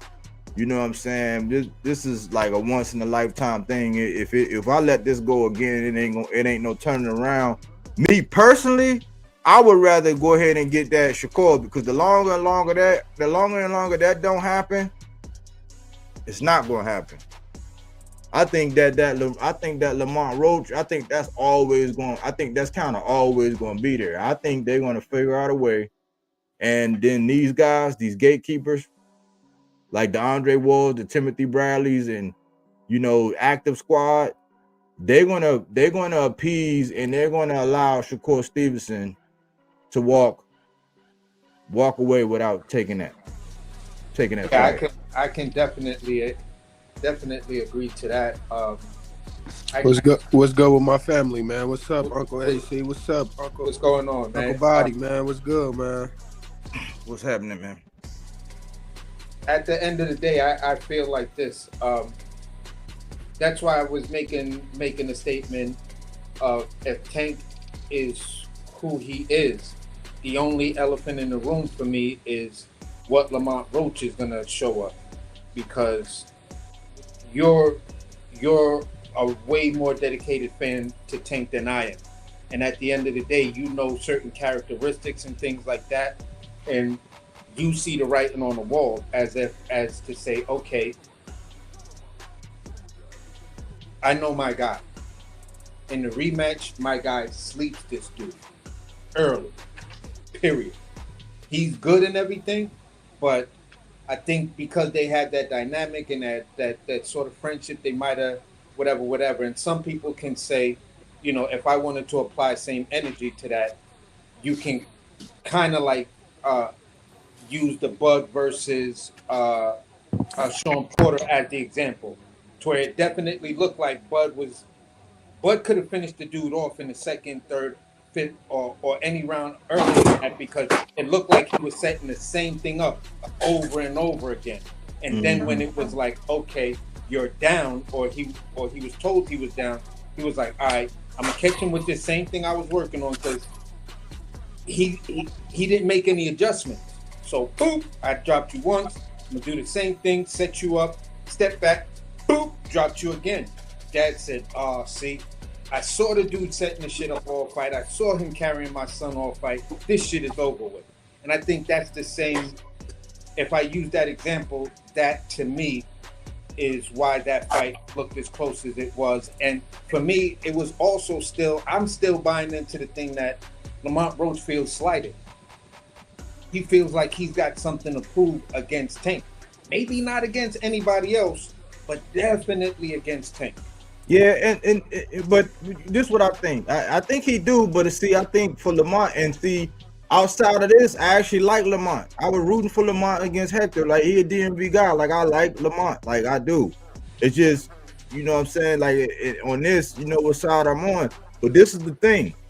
And I'll let Boom get off whatever he want to get. Let me say this real quick. If you go back and look at when Tank was in the locker room, and this happens all the time with Tank fights. You know how in the Rolly fight, they got footage of what they were working on, like, and that's the same shit that he caught Rolly with. Like, he let Rolly come in, he caught him coming in, foul with the left, like, and got out of there and rolled out of there. They was practicing that the same shit that he was going to get Lamont wrote in that one. I don't know if they're gonna come with something different. But if you go back and look at that fight, if you go back and look at that fight, and they showed the part when he was back there in the locker room, look at the move that they were doing. Tank had that shit like 3 or 4 times, and he didn't pull the trigger. It was like some Lomachenko shit. You know how Lomachenko, southpaw, right? So when somebody jab, if you can get on as a southpaw and somebody jab with the left, right? If you can get on the other side of that, if you get on the other side of their jab and you like on their flank, and the left is like right there, like you like it's like literally right there, like it's short. It's like the shortest punch you could throw because you're already on the other side of their jab with the left. Like, so they're throwing the left. You're a southpaw. You're on the other side. You're on the right side of the jab, so the arm is already over there. They are naked on that side. And with Tank having that left, it could have been an uppercut. It could have been a hook. If it would have been a hook, it would have been over. He would have damn near knocked his head off in the stands. Tank did not pull the trigger. If you go back and look at the move, go back and look at what they were working on before they got in the ring. Tank didn't pull the trigger on it. It's like he ain't want to do it to that man. So all I think really is that Roach, he done pissed him off. So it's either you ain't gonna get no payday, or when we get in there, hopefully he can contain himself. But it ain't gonna be the same. He not gonna look at you like you bro no more. It ain't gonna be no, oh, that's my guy. Like, I really don't want to do this. It's gonna be like, nah, cause you done showed off. Like, you know, somebody been showing off. It's like, okay. Like when you know, maybe your kid, your son might have been acting up. It's like, all right, we out in public. Okay, wait till we get home. I'm gonna spank that ass. Like, that's what I think gonna happen. So, either way, it's gonna be a good fight. But I would rather him get that Shakur out the way, because they getting ready to create a path for Shakur to skedaddle, man. But what's up, Boom?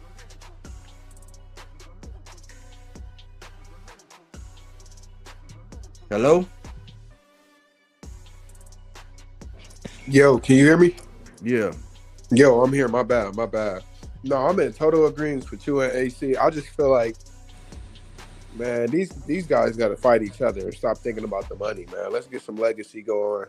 Let's get some belts. Let's conquer a division. Move on up to the next thing. You know what I mean? This shit getting boring, man. That's all I got to say, man. I'm here cooking with the guys, man. It's lit tonight, but I just want y'all to know straight up, 135 ain't popping right now. 135 boring. Yeah, you seen your boy in his pullout game, right? He done pulled out again. Nah, I don't fuck with no Schofield, man.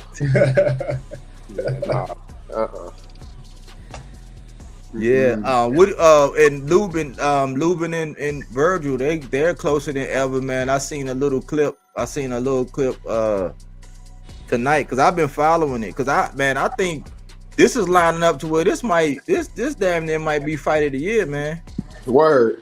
This got fight of the year energy, especially since Fundora and Keith got pushed back. Because I thought, even though it looked like a circus show, I thought that was gonna be a good fight. It was gonna be IQ against like the physical cheat code. You know what I'm saying? It was gonna be supreme IQ and one time. You know what I'm saying? Can do one time still have it versus the physical anomaly or enigma. But this Lubin Virgil, this shit is giving fight of the year energy, man. Word. Because I'm proud of Fabio Wardley, but Erickson Lubin is next to be a part of so talk to me. What's up with these? I ain't gonna call them that. What's up with the Rainbow Coalition saying that this fight was fixed and rigged, man? Why are they out here? I just think that people feel like that stoppage was just mad early. But did you watch the whole fight? Yeah, I watched it, man. And I think that Joseph Parker was doing good in the beginning, but then he just started walking in the shots. And he been too long in the game to be doing that, so that shit kind of just disappointing.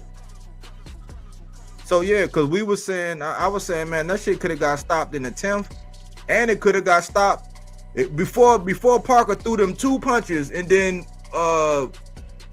Wardley threw like 3 or 4 punches, and all of them didn't land. Like 2 of them landed and 2 of them missed. But like before he did them 1-2, I said it was like 25 punches that was unanswered. He took them from that side of the ring all the way over to that side of the ring, and Joseph Parker wasn't throwing his hand. That fight could have been stopped, in my opinion.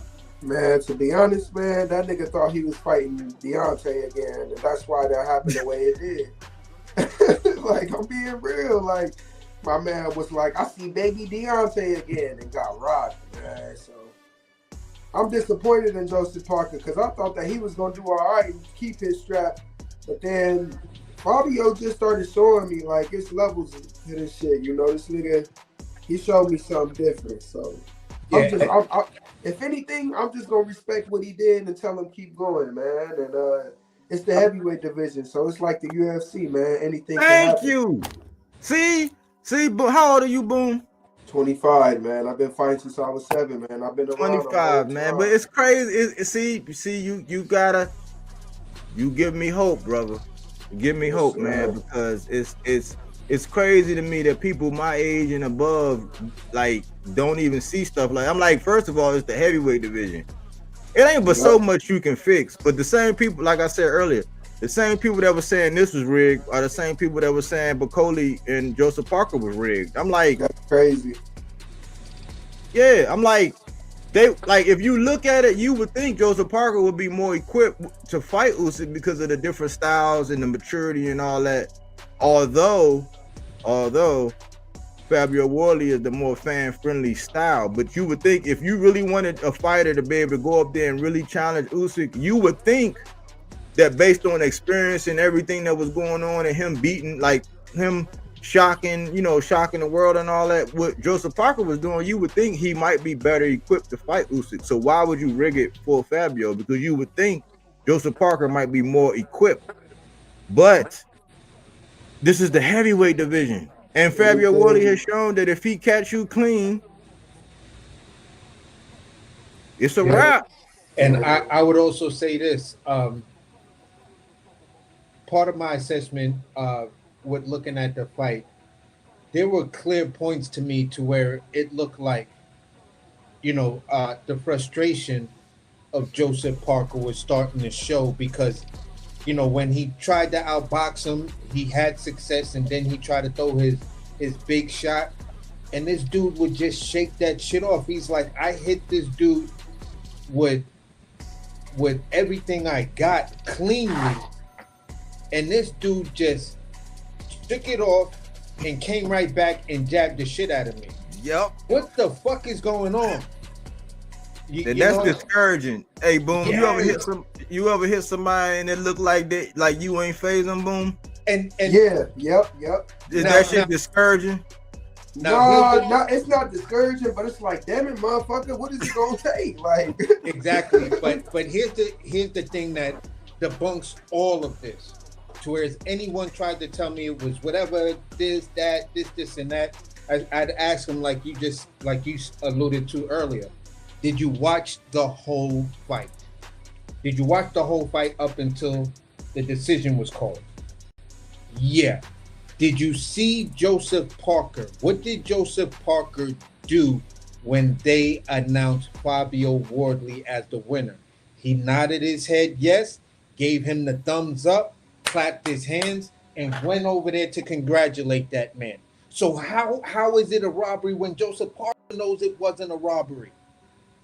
And the fact that when somebody get robbed or when it's an early stoppage, they contest when the referee come in. He was standing there like, what? But he didn't even contest. No, he was like, okay, all right, fine. He was like, what? And then he was like, okay, fine. Well, yeah. Hey, see, delusion is real. These people just, they in that delusional sauce, man. And some people just can't take it, bro. Some people just can't take it. That's how I look at it, man. But if niggas know boxing, niggas know anything can happen at the heavyweight division. That's just common sense, but I'm gonna let them have that shit, Yeah, but but part of this Joseph Harker or whatever, like for like, I mean, if you want to judge the whole card and all that other semantics and all that, the thing is, man, the referee, because if he would have caught him in that unanswered barrage of 25 unanswered punches, then it wasn't gonna be nothing you can say. He just waited. Joseph Parker threw 2 more punches. They didn't connect. They got tied up. They broke him up again. Fabio Wardley threw like 4 more punches and 2 of them landed, and the referee came in there and stopped it because that's like 29. That's like 29 to like, yeah, you threw 2, but that was like 29 to zip. Like they wasn't gonna let Parker. Yeah, and the 2 punches that Parker hit, the 2 punches he got hit with pushed his head way back where he was leaning on the ropes real far, and his hands was flailing. For sure. So you got hands flailing and your neck going back. I'm just asking, bro, if you say the stoppage was way too early, again, I'm asking you, why didn't Joseph Parker protest when it was announced of who won the fight? He nodded his head, yeah, gave that man a thumbs up, and then went over to congratulate him. He knew he lost that fight. That's the difference between a boxer living to fight another day, bro. Like that's because think about it. I don't know if you remember early in the fight, because I thought it was gonna end early because Fabio Wardley was catching this man with an uppercut. He was catching him with the uppercut cross, and I was like, oh shit. He kept doing it. I said, man, we was getting hype in this joint. he kept throwing that uppercut, and then he'd come around with that cross or like a variation of a cross hook. He kept like, so you at the end, like right at the end, right before he stopped it, he barely missed that uppercut again. If that shit would have landed, Joseph Parker would have collapsed, man. Like it was a good stoppage. Yeah, Body. The crazy thing was, if you go back and you listen to the fight early on, right? When Joseph Parker started to take control, and even in the first round, they alluded to this because he clearly was trying to establish some things early on with the with his jab and everything. Here's the thing: they was telling Joseph Parker one of his keys was a chopping punch for every time Wardley does that weird thing to where he tries to shoot to the body and there's nothing there, and you do this weird circular head thing and then you pop back out. To an experienced fighter, that's a chopping punch, or as he's coming down, you catch him with the uppercut. This is what the one fighter that was commentating was saying, like, yeah, Wardley is susceptible for that uppercut if Joseph Parker lets it go. And then I don't know what it was, to where it's maybe Wardley's corner heard the uppercut or whatever, but then it's Wardley that starts to use the uppercut. Yeah. Yeah, it was just crazy, man. I feel like the stoppage was at the correct time, and I just think again, it's the heavyweight division. Anything can happen. If you know boxing, you know at the heavyweight division, it's a lot of possible shit. So be careful. But hey, I like the fight. It brought great measures to heavyweight. Now it's just time to see Fabio against Caballero, in my opinion. That's a decent one. Yeah, that's a decent one. Yep, get them interim straps together and see who's gonna be the interim champion for real in both sanctuaries. Then we know who really deserves a shot. So. And Caballero about to fight somebody. But I was looking at that the other day. I was on a time of feeling like this. If the fight wasn't stopped in the 11th, it was definitely going to be stopped in the 12th. Because Joseph Parker wasn't he was not in it. The fight was beaten out of him at that particular point for me. I just felt like fucking what's his name? I just feel like Joseph should have just kept the same energy he had in round 6 and 7. And if he would have, I feel like he wouldn't have got caught. But then he was so susceptible to that uppercut too, like what Body pointed out earlier. I seen it, and I was just nervous for him to get caught with that fucking thing, man. I didn't know how it was gonna go for him. So I just wish that he would have kept the same energy from the 6th and the 7th round. He looked a little bit decent to me. The 5th round too, but hey, Fabio did his thing, man. Go step up to Caballero now, man. Hey, this the thing. Joseph Parker got greedy. Joseph Parker got greedy, man, because what should have happened was especially after like the 6th round, he should have used his feet more and been opportunistic. But he kept getting greedy, like because his feet so slow though, you know. But this the thing, he would have success by hitting him, but then I know he had to feel discouraged on the inside because he was like he might hit him with a triple jab, pop, pop, pop, and then or come in like pop, pop, pop, pop. Like he might come in with 4 punches. And fucking Fabio, he might catch him one time or catch him and then like AC said, he would shake that shit off and come right back because I kept looking at Joseph Parker's face. He was like, man, this motherfucker won't go out. I can't phase him.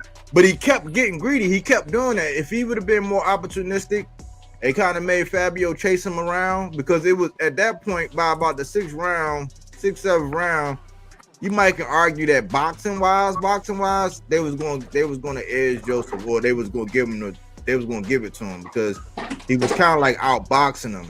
But the way Fabio was fighting was he realized that I got to exchange with this dude. And once he started exchanging with him, he was like, I'm gonna win this exchange, and that's where he fucked up, you know. Yeah. But you know, I wouldn't mind seeing Caballero, but the last thing I'm gonna say about this, man, is this: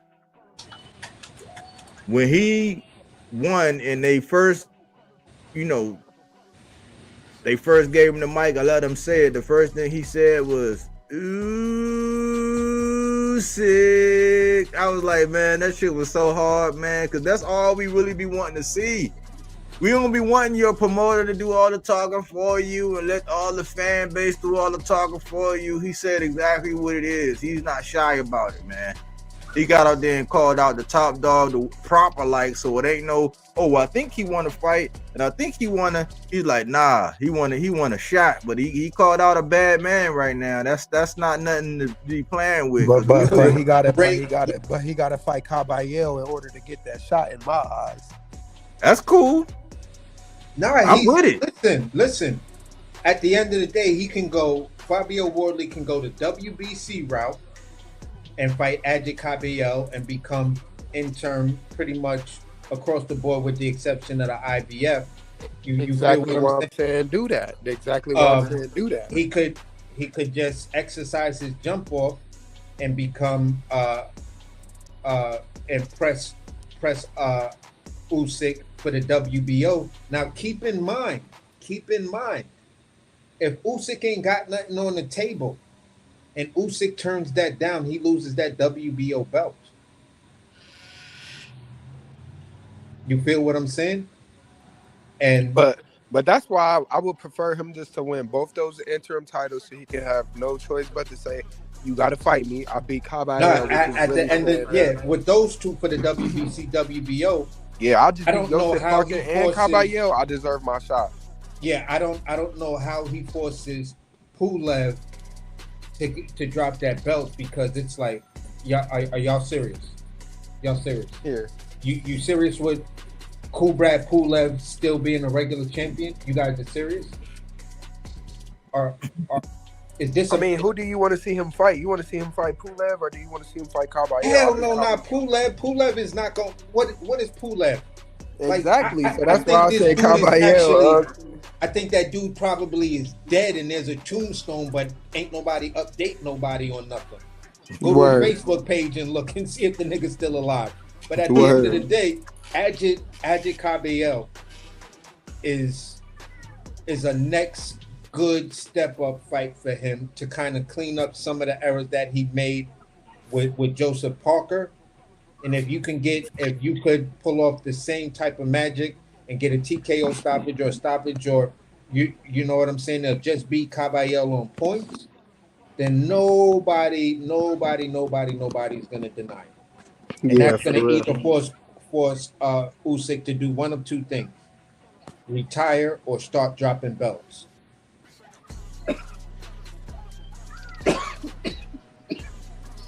See, that's crazy. Daniel Dubuti is number 2 at the WBC, man. Like, what? Yeah, and you got Lawrence Okolie. Wow, Tyson Fury is the reigning number 1. Wow. And Lawrence Okolie can fight, man. But you think he's the same guy that he was when he was at cruiserweight? No. Light heavy? Nah. Yeah, he's like... Jared Anderson is the WBO number 6? I mean, yeah, he only got 1 loss. Okay. Yeah, Pulev is not it. Jarrell Miller is the number 6 for WBA. That's funny, man. Lawrence Okolie is the number 1 guy. Wow. I don't know how that happened for the WBC. I do not know how that happened. Where's Caballero fighting in January? He don't got an opponent yet. He don't have an opponent. It better be Okolie then, because that's crazy. But he got a nice little resume he brewing on. He got Makhmudov, Frank Sanchez, and Zhilei Zhang. Yep, he do. Who you talking about? Caballero, right? Yeah, the body snatcher. You know, I know about Caballero. He do that body work where he gonna go to that bread. Caballero legit, man. How is Tyson Fury number 1 in any sanctuary though? That's my question. Let me go to politics. There we go. Box rec ratings. Let me go see something. Nah, this is nasty. I don't even want to see that. But at the end of the day, For All where right, here goes some real. Nah, for where Fabio would never Wardley be is number right 2. now, he's pretty much like he's got some fights, to try to stay busy. Let's say Okoli turns him down. Why not do Fabio Wardley versus Daniel Dubois? Just because Do Booty don't deserve that chance right now. Do Booty got to sit back and work his way up. Like Daniel Do Booty, Do Booty need to fight Chisora. Do Booty need to fight Bakoli. He need to fight Flip Herkovich. He need to fight Miller. He need to fight Big Baby and Richard Torres. And then I think you got a whole itinerary for the dude to get back in there. Yeah, Do Booty don't get no chance. No, but with Fabio, dude, his handlers risk the biscuit, man, when he's right there at this point. And Dubois, he done went down, he done came back up, he done got Fabio stopped. got 2 interim belts. If he get that third one, which is WBC, that locks him in. I think he deserves the shot though. Now I didn't know he had that WBA belt, man. Yeah, that's why I was saying Kubrat Pulev is the regular champion. I don't know how that happened. I don't know why Fabio didn't fight for the regular championship belt That's crazy. And I gotta tell y'all something, just for clarity. That IBF, it don't matter what weight class you're in, it's still 10 pounds. You could be rice weight or you could be elevator weight. It don't matter. Under the IBF, it's a 10-pound rehydration. Word. It don't matter. Word. It don't matter at all. So Jared Anderson don't need to be in these rankings though, man. Like, go ahead and just, take him off the list. He got to work his way up. Wait. They got Kubrat Pulev. He's 44 years old. Man, that man is gone. Like, him and Wilder are like damn near the same age, bro. Him, Wilder, and Bodywork and Papa all of damn near the same age. That shit is crazy. Word. Bro, get this nigga the fuck up out of there, man. Come on. Man. Like Moses Atama deserves Daniel Do Booty, man. That's all right. Hey, that's a dangerous fight. They think Tommy. That's what I was gonna ask you, man. Boom. What you think about Moses Atama? Nothing, man. I'm really not a fan. And to be honest, I don't even watch the guy. Like, I'm not discrediting him or nothing. I just don't know who he is. So I really don't have nothing to say about him. I'm just really not a fan. I don't like the way he fight for real. I would like to see him and Richard Torres fight, him and Jared Anderson fight, and then you want me to tell you who beats Intama? You want me to tell you who, in my opinion, who beats Intama? I think like beats him easily. Who? Do Booty? Nope. Who? Joshua Michael Hunter. You said who? Something Hunter. Yeah, Michael Hunter. Oh, okay. I know exactly who you're talking about. That's that tall dude. Yeah, I mean, he's the first guy to beat Bakoli. You think he could beat a Jogba? Do I think Michael Hunter? You think Atama could beat a Jogba? That would be a good ass fight. I don't. No, I don't really like a Jogba. A Jogba needs to really do some work, man, to even get a fight. He just needs a better trainer. To me, that's what a Jogba needs. He just needs the money behind him and get a better trainer. Oh, like if a Jogba went to, like, let's say a Jogba went to Bozy, you feel what I'm saying? Or even Derek James or somebody like that. That motherfucker would be a real problem. Who was the other one you said beside Dirk? I didn't hear you. Who was the other trainer you said besides Derek James? Maybe Sugar Hill. No, I said why did I just brain fart on? Wow, I just about a Jogba, and you said I would like Sugar Hill to take a Jogba because he's worked with Tyson Fury and that dude is tall, So go with somebody who know how to work with height, Yo, I can't believe I just brain farted like that. I have no idea whose name I just said. That's fucking crazy. I shouldn't have took that pull. But Yeah, because Jogba was with K Karoma the last No, time. I said Bozy Ennis could have been. I was saying Bozy if he went to Bozy Ennis as his trainer. Yeah, Bozy cool too, but he should KB. I think K's better with the girls. He need to focus on that shit. You feel me? So Man, I like Bozy, man, but I don't know, bro. I don't know. I yeah, don't know I just don't fuck with as far as Bozy, like, man. cause I don't know, bro. Like when I looked at that card, like especially with the way that guy Tamir, like I don't know. I think Yeah, Tamir that was might be throwing one some of the things sloppy where punches, Boots man. is just special, and I hate going up this tree, man. But I don't know, man. I like what he's doing with Cruz, but I don't know if that's because Cruz is already a skilled boxer. Like he's the gold, he's a golden boy. So I don't know, brother. I don't know yeah, I about get it. and then I was gonna tell y'all K Corona is with Lubin, and so that's interesting. So I'm like, man, that's another thing I gotta add it to the equation because I don't know. What I weight thought he was down Tamir there at? with the pro box, man. What weight is Tamir Smalls at?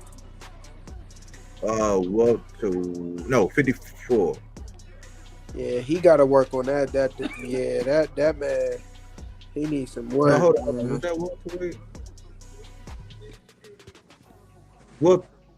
He Yeah, that was looked welterweight. I think that was welterweight because that's where Jaleel Hackett was at welterweight before he just moved to 54. Let me make Hey sure. man, Tamir, Damn. he looked terrible with those sloppy punches. That's why I say don't go to Bozy. I would say go to Sugar Hill or try to spend your money somewhere where it's gonna be worthy, man.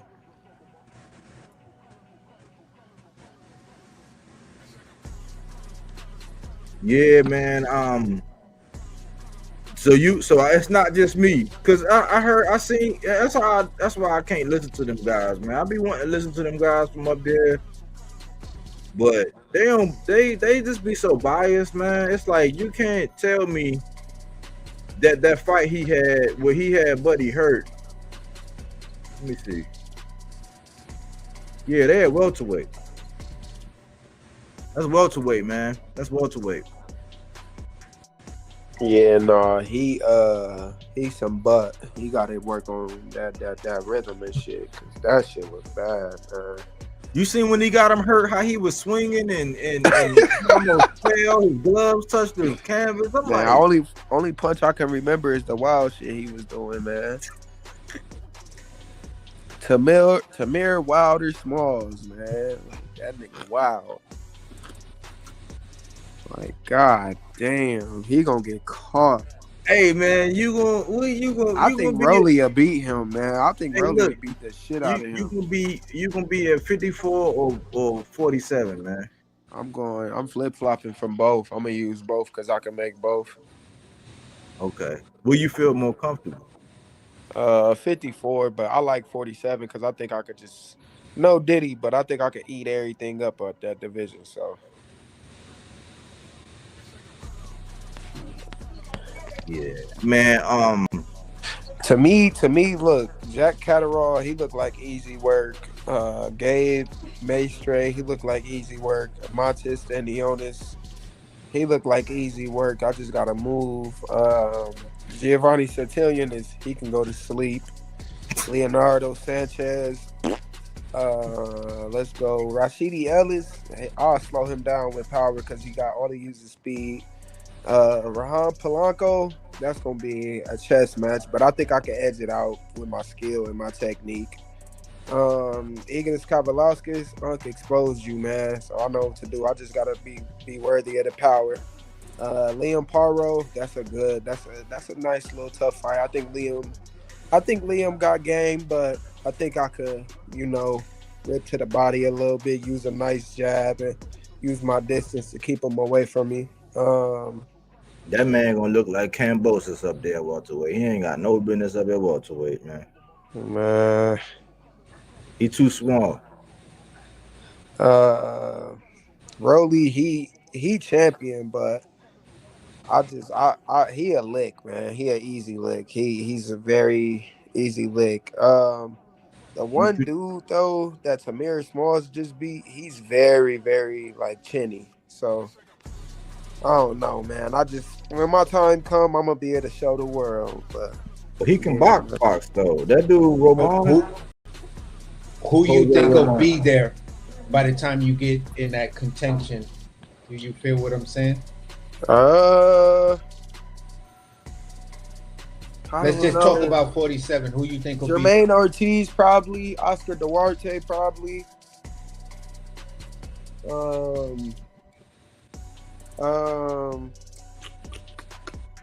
I don't know, man. I think Kenny Sims. I think some of those 40 pounders will probably be up there. Okay. Yeah. I think Sims probably got a stake, man. Sims got to hold the 40. I don't know if Sims can box, but I don't know if he got enough power to go to welterweight. I think Morataya will be up there soon. You know. Yeah. I think like when I'm there, I think Andy Cruz. I don't know if Andy Cruz ever gonna touch welterweight, bro. I mean, if he grow, he ain't gonna grow. Gabriel Flores too. He an easy lick, man. Hey, well, Andy Cruz is already 28, man. That man ain't growing no more, man. Yeah, you right. Yeah, that's it. I'm gonna say I might think Liam Paro might be there for you. He might. Yeah, that Gary Antoine, he'll probably be there. So it's gonna be some fights, man. I hope I can. Brian Norman might still be around. He gonna be at 54. I know he gonna be at 54. Yeah, we ain't that nigga. What about? I don't know if Polanco will be there. I think Polanco might be at 54 within the next 2 years. Oh no, man, he about to put your boy to sleep. Boom. Who? He gonna run up on Devin. You wanna go night, nigga? You funny, dude. Nah. He about to put that man to sleep, man. This can we go to the end of the road? Yeah,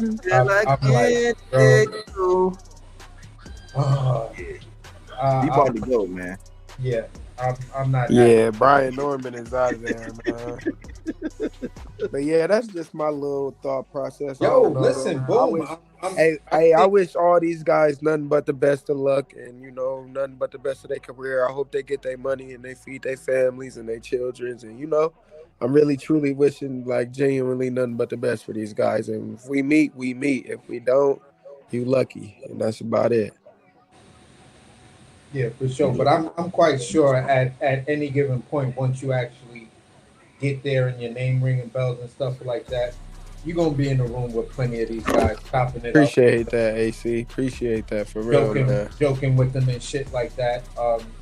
You feel what I'm saying? Because it's the camaraderie of doing what you do. Man, I appreciate that. So, I at the end of the day, great chefs always gravitate towards great chefs. Whether I get to work with you or not, it doesn't matter. We develop that respect. You feel what I'm saying, and all other kind of stuff. But I mean, if everything turns out to be what it's supposed to be, then with half the guys that you mentioned, maybe these will be the guys that are talking about you like, Trey Williams, he the goods, man. I think I might be leaning more towards Trey in this fight. Yes, sir. This and that. So, yes, sir. At the end of the day, it's always good to rub elbows with those dudes because it's always good to have those kind of peer endorsements. Yes, sir. So, wherever you make your mark and wherever like 54, okay, 47. Yeah, it's a good way to start. But if you know your body, you know where you're at, and then 54 starts to feel more comfortable, Ain't nobody gonna say nah. He shouldn't. He moved up too early and this and that. It's like, okay, Yeah, you haven't Bud, got the opportunity to talk to this guy like I have. You where feel what I'm I'll saying? tell y'all straight up, Bud keep telling me to this day, like, dude, I'm not letting you go to 47, dude. That's small, dude. You not going down there.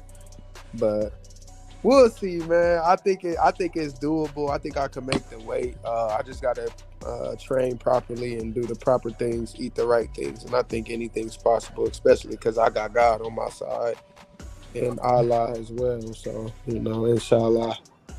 So Oh, you took yeah, your man. shahada? You said what? I said you took your shahada. Yes, sir, man. All right, that's what's up. Yes, sir, man. Yes, sir, man. That's what's up. Yeah. So I believe, man. I believe I got both. I got both by my side. I feel like I could do it, man. But they do. My team suggests 54 is where they think that I could get real hot and spicy. So I told him, I say, man, I just want to win one belt and then had a ring magazine as well, and then I'm gonna go up. I ain't gonna stick at 54 too long. Tired of 54, man. I'm ready to go up to 60 and 68. So, but How that's just tall are me. you? I'm 5'11", man. Yeah, I can see you at 60 and 68. Yeah. Yep. So All right, that's. I mean, with having one of a Hall of Famer, a future legend, and everything else in the place that you train, man. All advice, whether you think it's good or bad, is still great advice. oh yeah, I listen to everybody, man, because I feel like most people that don't get to speak or say much, I feel like their takes matter too. I feel like the smaller creators too. I feel like everybody voice matter. You know why? Because everybody say good stuff too. Not everybody hate. Not everybody got bad things to say. And I love criticism too, because I feel like criticism is what helps me. And I think about that criticism when I'm in the gym training. Yeah, So if a dude tell me my footwork trash, well, best believe I'll be working on that. Or if my and at jab the is end of the trash. day, I mean, those of us who are striving for the unattainable perfection, we are our own worst critic. Like Yeah. nobody can say anything about me worse than when I have my man in the mirror moments, and I make sure I have those moments at least twice a day. Word. So if I'm heavily critiqued on myself, anything you say, I might agree with you. So Word. yeah, you're right. Because these are some of the critiques that I give myself. But Yeah, man. you I can't don't think you can't piss me off. You can't get yeah, under my skin. yeah, I'm not against criticism. Shit, we all need it, man. So I'm not against nothing. If somebody got some input on something, I say, okay. I listen to them, and I don't never just be like, no, fuck you. You just a hater, whoop de whoop. Sometimes I do sit there and listen, because you never know, it could help you. So Yeah, for sure. But at the end of the day, bro, 54 and many of these other divisions are like musical chairs right now. word.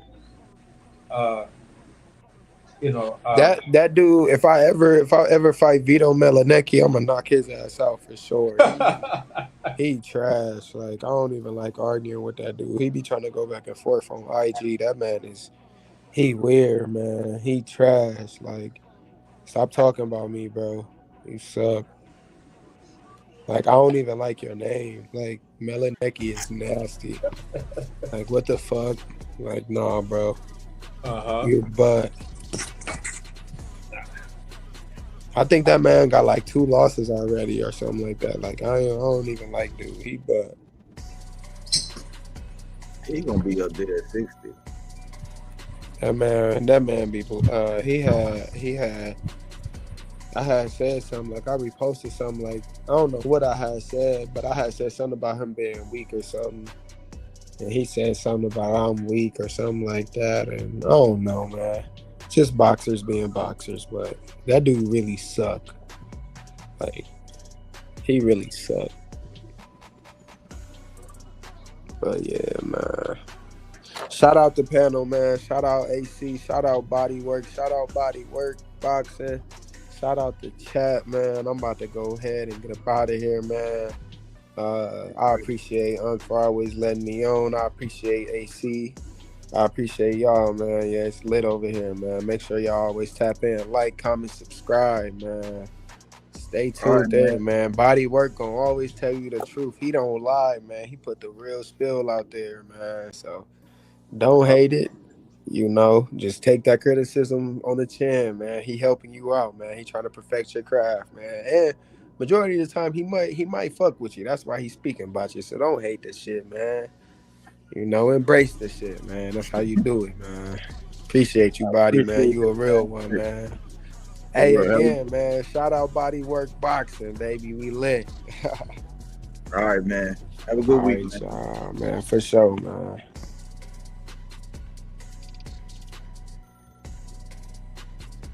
Yeah, AC, man. What you want to lead the people with, brother? Man, this was a great cook and everything. Little mini interview. We got to see the perspective of a young fighter that's about to turn pro and everything like that on this journey. And you know, I always look at it as a privilege to be able to talk to people in the beginning of their journey, and then you know when they're at a certain level, if they haven't changed, to ask them, how has it been? Remember when we was talking like this at the blah, blah, blah, blah, blah. Now you're here. Like, how does that feel?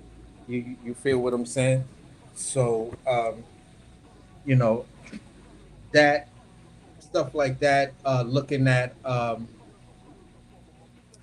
the solid performance of Wardley last night, and now we're going to start the journey of asking what's next for him, and things like that, because I think he's doing it from the mud and earning every opportunity that he gets, and despite the lack of skill, he's showing up and showing out. So yeah, he's going to be a fan favorite. I think he's definitely going to be a people's champ type thing. As far as the Rashidi and Ortiz fight, yeah, that's turning out to be, you know, it's really starting to shape up to be like a super relevant fight in that division, in the 154-pound division, and could possibly be, you know, the sleeper that says right now that is the biggest fight at 154 pounds.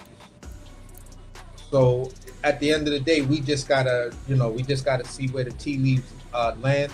There's some interesting tells or nuances around the Tank versus Jake Paul thing, with some of these new players that are coming in and things like that. But you just gotta wait and see where the smoke clears and see what decisions are ultimately made after that. And other than that, another stake in the ground to some of these other guys that are watching the show, you know, other content creators that are watching the show.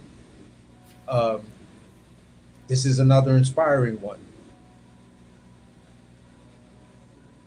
Yeah, man. I'm gonna leave with this. I'm gonna say, yeah, Lubin Ortiz got Fight of the Year interview. I don't know how Lubin gonna fight this time because he got K Koroma, which is kind of different. I think K Koroma. I don't know. It just depends on how they mesh together. I thought he was with the coach from Pro Boxing, you know, but I guess he changed again, and we got to see. That's something you got to add. I don't like when guys change coaches like that. You know, I don't like when they just be with this guy, then that guy, then that guy. There ain't no real continuity. I mean, you know, I can see if you with one guy, then you fought like 5 or 6 fights, and then you know you go to another one like after a number of fights, you know. But we'll see. That's interesting. I just picked that up from that little snippet interview I seen. But I still like that fight, man. Those guys got a lot of respect for him. I like the fact that Virgil, he's one of my guys, and Virgil is a very intelligent. He's a very intelligent human being. Um, so he's not he's not looking past Lubin at all. You know what I'm saying? He's a good sportsman. Um, when they asked him, they said, "So what do you think about this boots?" He said, "Listen, I'm not talking about nobody else except for if it's not talking about Lubin, I'm not talking about it. I'm not talking about nobody else. All I see is Lubin. That's the guy I got in front of me. I see that him and Floyd Schofield, I guess they got Ford sponsorships because they be rocking that Ford. So I'm like, man, I guess them checks gonna be looking lovely. They gotta be endorsing Ford. But that's the next big fight that we got, and then we got that Night of Champions. That's one of the best cards ever. I gotta give him credit for that. Something I was talking about in the beginning of this video, right? When I said, man, let's like watch this during the week as far as when they start pitting us up against each other. And I talked about how they try to pit like Bud and his record and what he did and his accomplishments and his style up against Floyd. Although I think that shouldn't happen until Bud puts him down and he crosses over into retirement. I think that's the conversation to be had then. But the reason why I'll be shutting stuff like that down is because I'm not even going to do that for like the whole trying to say Boots is better than Bud and all that. I won't even allow that right now. Yeah. So it's called succession, in which every other culture can do this. Like I always say this, like you're never going to hear like people saying, "Oh, Jackie," like you're never going to hear like people say, "I'm a fan of Jackie Chan, man. Fuck Jet Li," or "Fuck Bruce Lee," or they don't do that. You know what I'm saying? We're like the only ones that do that. So when you do that, you open up the floodgates for the attention and things to be said that don't even really need to be discussed. So from my perspective, like when I hear it happening, like when I hear people do it from like for Bud to shit on Floyd, I don't like it. But I'm also not gonna let nobody do it for anybody coming behind Bud to do it to Bud. It's like it's something that we gotta think about as time go on, because that's how I look at it. Like until you do or deserve to be up in that, that's why I think it's disrespectful to be trying to put Shakur in that category with what Bud is at. And it goes on and on and on. So that's just something we gotta think about in our conversations. That's something I meant to say earlier in that target point. But salute to Fabio Wardley. I would love to see him and Ajit Caballero, that Bodywork. That those are two up and coming guys. Right now, in the heavyweight division is in the palm of, the people across the pond. We got this guy that came out of the Olympics. He's from Houston. He's about the one that got the most potential right now, but he's still getting people. He's in the very, very early stages. You know what I'm saying? And he got a way to go before we can even think about it. But our heavyweights are lacking right now. It's across the pond. Salute to Fabio Wardley. I appreciate the call out. Don't look at the media clippings and the news clippings and listen to all these motherfucking narrative guys. Like, we know that wasn't no early stoppage. You did your thing. You worked hard for it. You boxed better than you did the last time. We saw improvement. And it was a fan-friendly fight. That's all I can ask for. Like Fabio is one of my guys, man. I've been had him in my collection of boxes that I like to watch, man. Because never a dull moment with that guy, and he's a dog with a beard. You know what I'm saying? Certified chin strap. You know what I'm saying? That shit is certified right now. After last night, yo, a couple of those shots, I was like, oh shit. And this nigga didn't. Oh my god. Look at this dude. Mm-hmm. Like, wow. And listen, I this was a talking point I forgot to say about Wardley. Respect that man's jab, because that's what bust Joseph Parker open. It was jabs. So that boy got a jab that will bust you open. So No Diddy, but at the end of the day, man, that dude is dangerous. He a lot more dangerous than I think people give him credit for. And I think last night's victory just put the heavyweight division on notice. That's a notice fight right there to me. And as much as we hated it, like the heavyweight division, it never looked like how it was when it was Mike Tyson and Lennox and Holyfield and all them guys. But it's actually coming back slowly but surely. It's some pieces. It's just all across the pond. We, as Americans, we just got to get it up. But like, it's another force to be reckoned with out there, man. Like, it's kind of starting to look almost like how 54 is looking, how 40 is looking, where it's like with the right matchup, you know what I'm saying, any given night it can go down. It just depends, you know what I'm saying. It's starting to be shown that way. So we got a future, man. Heavyweight is coming back, man, and just because they're across the pond, like, give these dudes their respect too, man, because oh hell yeah, you know what I'm saying. Like, it's just, I'm not on that. Anybody that's on that, man, they narrative makers, you know what I'm saying. Yeah. But that's all I had, man. AC, I appreciate you coming through, brother. For sure, man. Great show, man. On to the next one. All right, man. Have a good evening. You too, bro.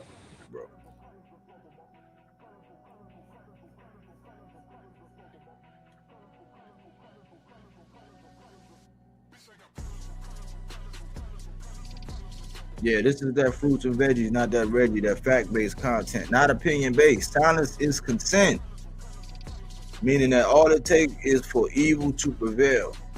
It's for grown men and women to be silent. You know what I'm saying? So we speak to everything that we need to speak to, man. We nip stuff in the bud. We try to be mature in what we talk about. And like Boom said, if we don't rock with you like that, we just not gonna talk about you. But if we got some love and we just think that you need to get back on the path, get back on the good foot, you know what I'm saying? We're gonna speak about it, man. Stop all that copycat stuff. Stop all that plagiarizing stuff, man. Come up with your own shit. Be a creative. That's your gift. That's your tool. Stop being a creator. You know what I'm saying? That's all I got, man. I love talking this boxing talk, and I'm not going nowhere. You know. Anyway, thanks for choosing Bodywork Boxing. But we don't take things for face value. We do that body work. He didn't want to box. He wanted to actually prove that he could punch with you. He was like, what the fuck is this nigga, right? Oh, okay, you want to go to sleep. You tired. Welcome to Bodywork.